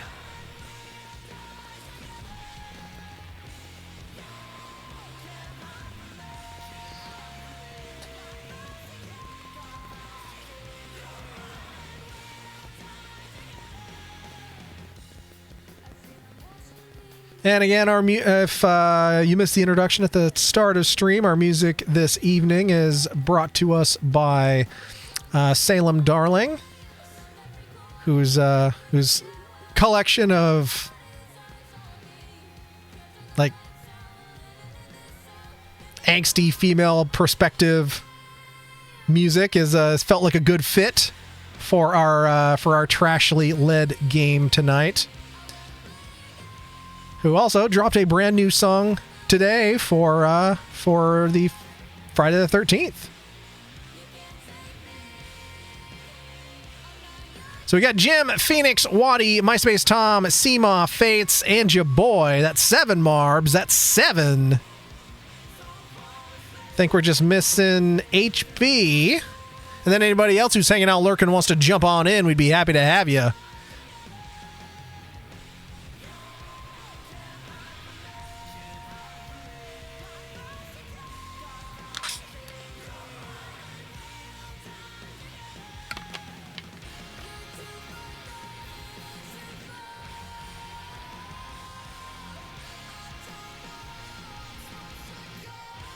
All right, we're on our magic 8th. Got myself, Jim, Phoenix, Waddy, HB, Fates, Seema, and MySpace Tom. If I didn't say your name, you're not on the board. Looks like we may have lost Crystal Lamp and CP Geek and possibly Rickshaw Tom to the great slumberland, but that's okay. People doing what they got to do. I appreciate it. Sleep's important, yo. It's hashtag self-care. So let's get rolling. We got our 8 marbs. That's really all we need.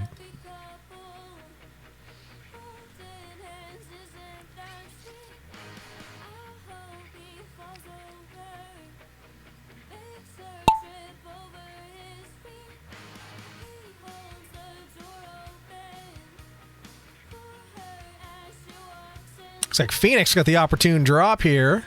But we'll see. We'll see when we get out the funnel at the bottom. World record on this course, relatively quick one, 1 minute 4 seconds.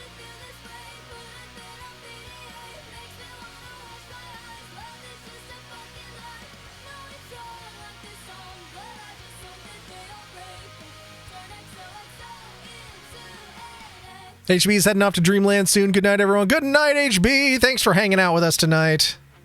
Lizard, lizard, lizard, lizard, lizard, lizard, lizard. Taking that lizard with you on the way out. Hope you have a good weekend. Phoenix now in the lead.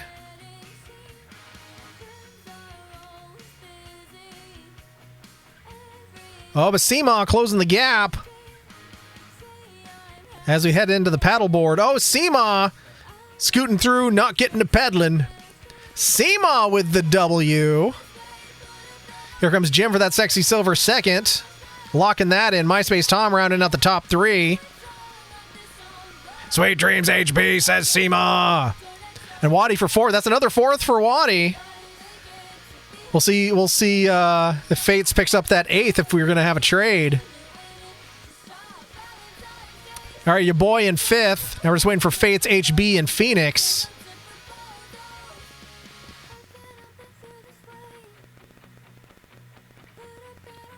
Oh, Fate's getting 7th, not 8th, but that means HB will have secured the 8th place for the pact, so all will be right with the universe. And there we go. Seema with the W. Jim 2nd. MySpace Tom in 3rd. Waddy 4th. Your boy 5th. Phoenix in 6th. Fates 7th. And HB securing it for the pact. Not a bad way to close out. I assume that was HB leaving after this race and not going into the last 2, which is fine. It's okay. We have a pact. All right, penultimate race, number 4 out of 5. Destructive Lapping Lake! Exclamation point play. Yeah! What the heck is that supposed to be? Is there a theme of, like, icky, gross bugs? Damn! What is that?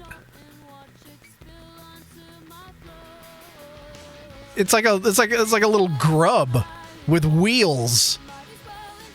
No, I don't like that. No, sir. I don't like it. Oh, let's. What the heck? So, are we gonna have to, like, go out the butthole again? Or are we rolling out its mouth? Well, there's the finish. Wait, what is... The finish is here, but we're rolling this way? What the heck is this crazy contraption? Who's driving this flying umbrella? Oh, I see. We drop out that way, and then we go all the way around this course, and then... Okay. Butthole pleasures. It's not about butthole pleasures. Yeah, we don't know. We don't know that. Angry colon. All right, 7 marbs on the board. Someone's holding that. Oh, it's because HB pieced out. That's it. Well, if there's anyone else out there hanging out, lurking, wants to jump on in and could bring us back up to that magical 8th number, then ! play in the chat. We'd be happy to have you rolling with us. Oh, we got Rickshaw Tom answering the call, putting 8th back on the map. All right, well, let's get rolling here. We got 8 Marbs once again. All right, let's hope it rolls out the mouth. And then we can stop looking at this gross thing. Yep, we are rolling out the mouth. There we go. I wonder if this is one where I wonder if this is a track where boost would work, because it's just like a racetrack. We got Phoenix in the lead. Oh, we got little zippity zop zooms built on into it. I see. That keeps it a little interesting. Phoenix maintaining that lead, at least so far. Ah! Looks like a battle between Waddy and MySpace Tom. No, MySpace Tom moving ahead in second place. No, Waddy's still making it a race. Fates is holding on to Fates is fourth, at least for now.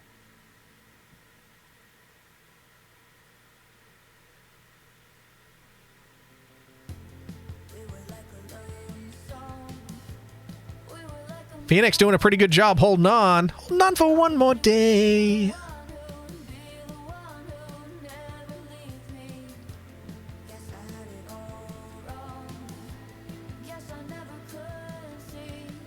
Well, despite all those zippity zop zooms, it's not making for much spicy racing. We're kind of just holding position. We're fucked! We're fucked!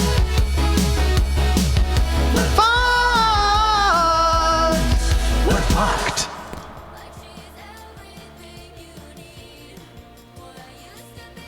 Waddy has moved up into second place, though. MySpace Tom's down into third. Fates is holding fourth, though. Fates is holding fourth.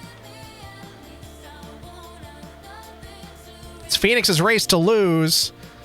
We only got 2 more curves left. Does Phoenix have this on lock?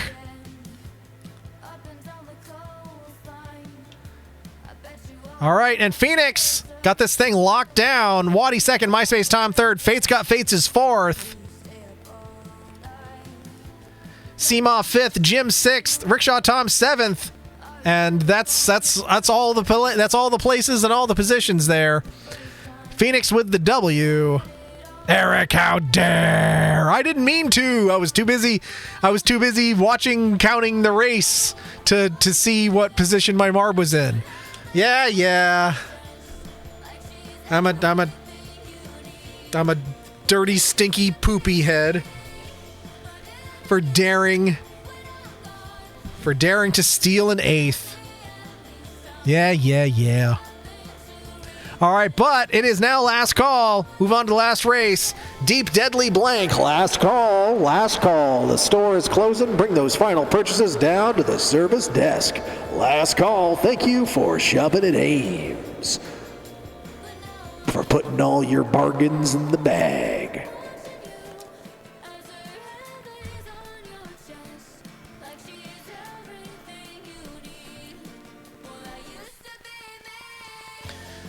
This looks like quite a chaotic course here. Deep Deadly Blank, it's called. World record 2 minutes and 1 second. What does that say? Dead Fighter 84 TV.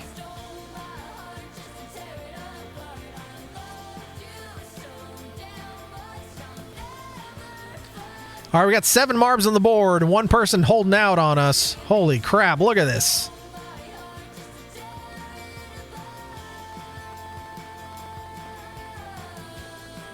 This either moves really fast or it was an absolute fluke that someone made it all the way down there in 2 minutes.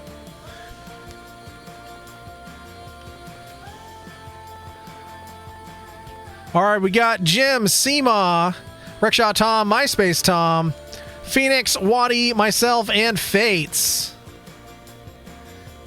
And that should be 8. Jim, Seema, Rickshaw Tom, MySpace Tom, Phoenix, Waddy, myself, and Fates. That is 8 Marbaroonies. All right, unless there's anyone else out there that wants to jump on in this last race, then we are going to get rolling.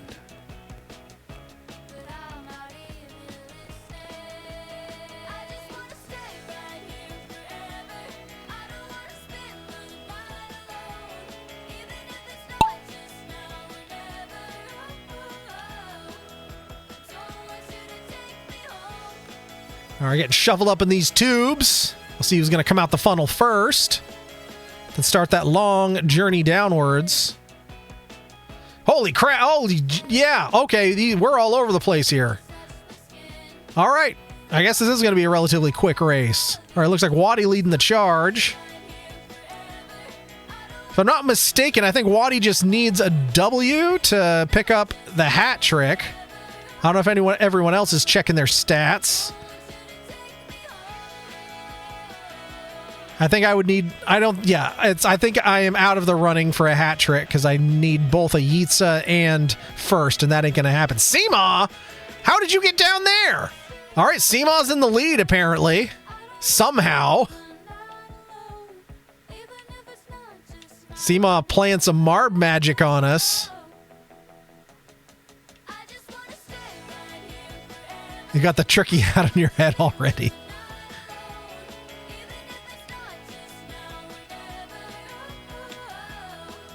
All right, Jim is in second. Fates is in third. Seema way out in the lead, though.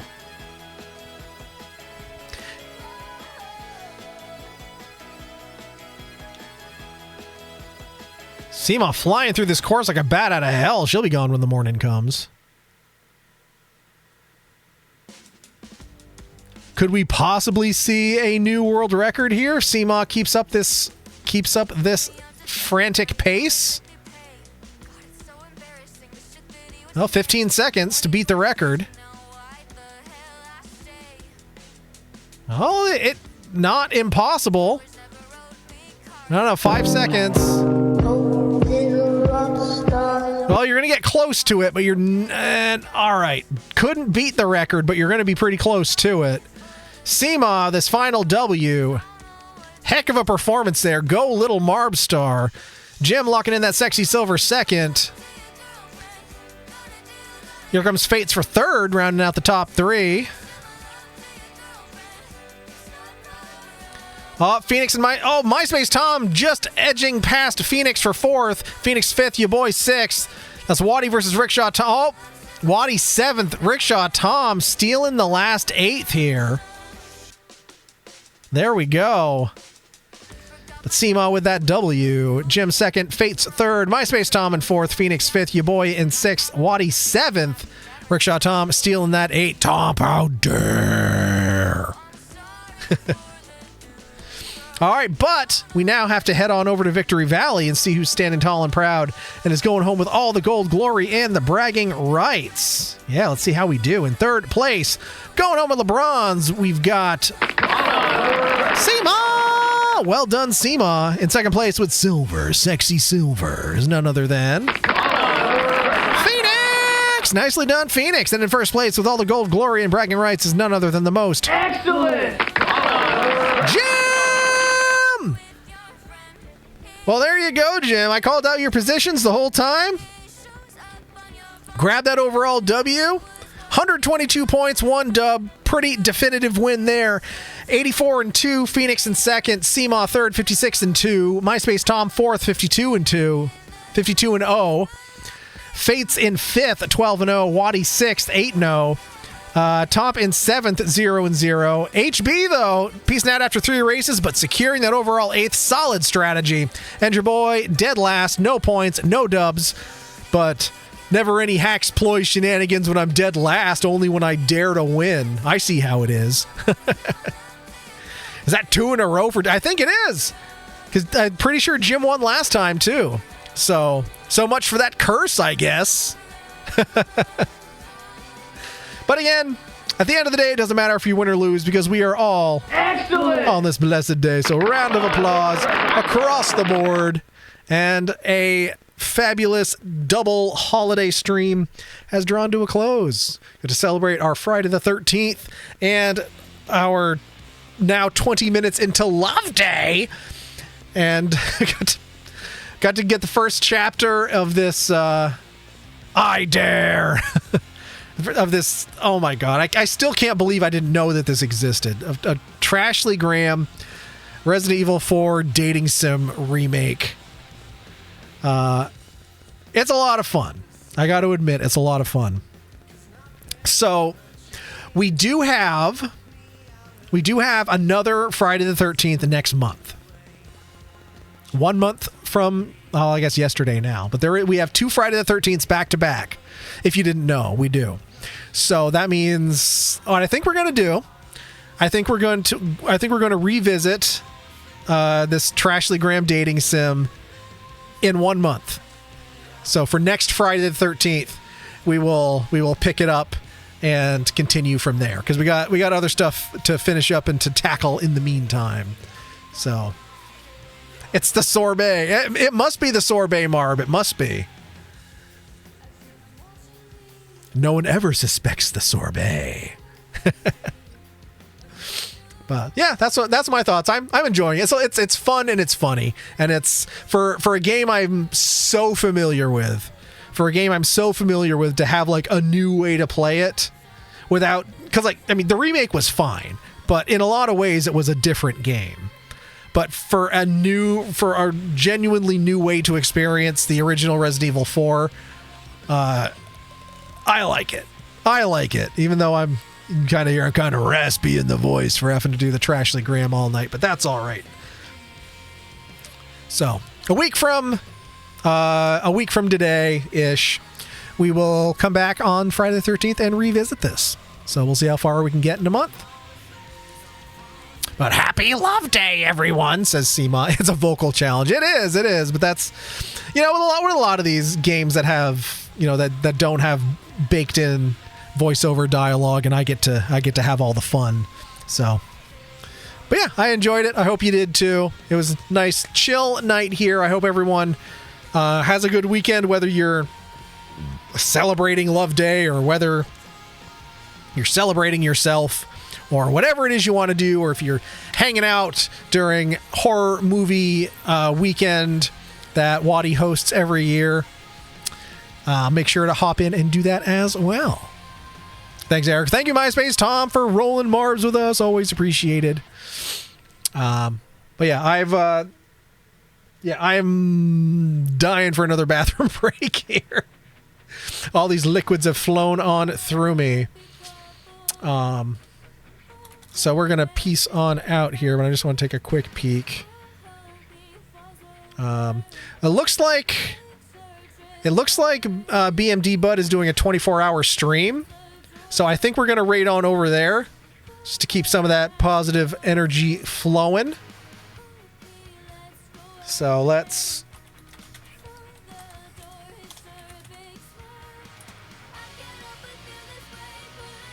So we're going to raid on over to this 24-hour stream in the making. It was either 24-hour plus, I believe. I think it was more than 24-hour, but we'll see how this goes. Bring the good vibes there. They've given us plenty of raids over the years, and it's good to be able to return the favor when we can. So, again, thanks for hanging out, everyone. I'll be on folks' streams between now and Tuesday. Otherwise, we will be back on Tuesday, and we have a big surprise for Tuesday. I'm not going to give anything away, but there's something that I've been waiting on for a very long time, and as long as there isn't a delay, it is coming into my possession on Monday. So on Tuesday, it has to do with retro gaming. So we're going to have some really interesting fun on Tuesday. So I hope you come back and check it out. But until next time, all we got to do as we raid on over to Buds, put your Trashlies in the chat or whatever you got. And last but certainly not least is just saying so long and good night. So long and good night.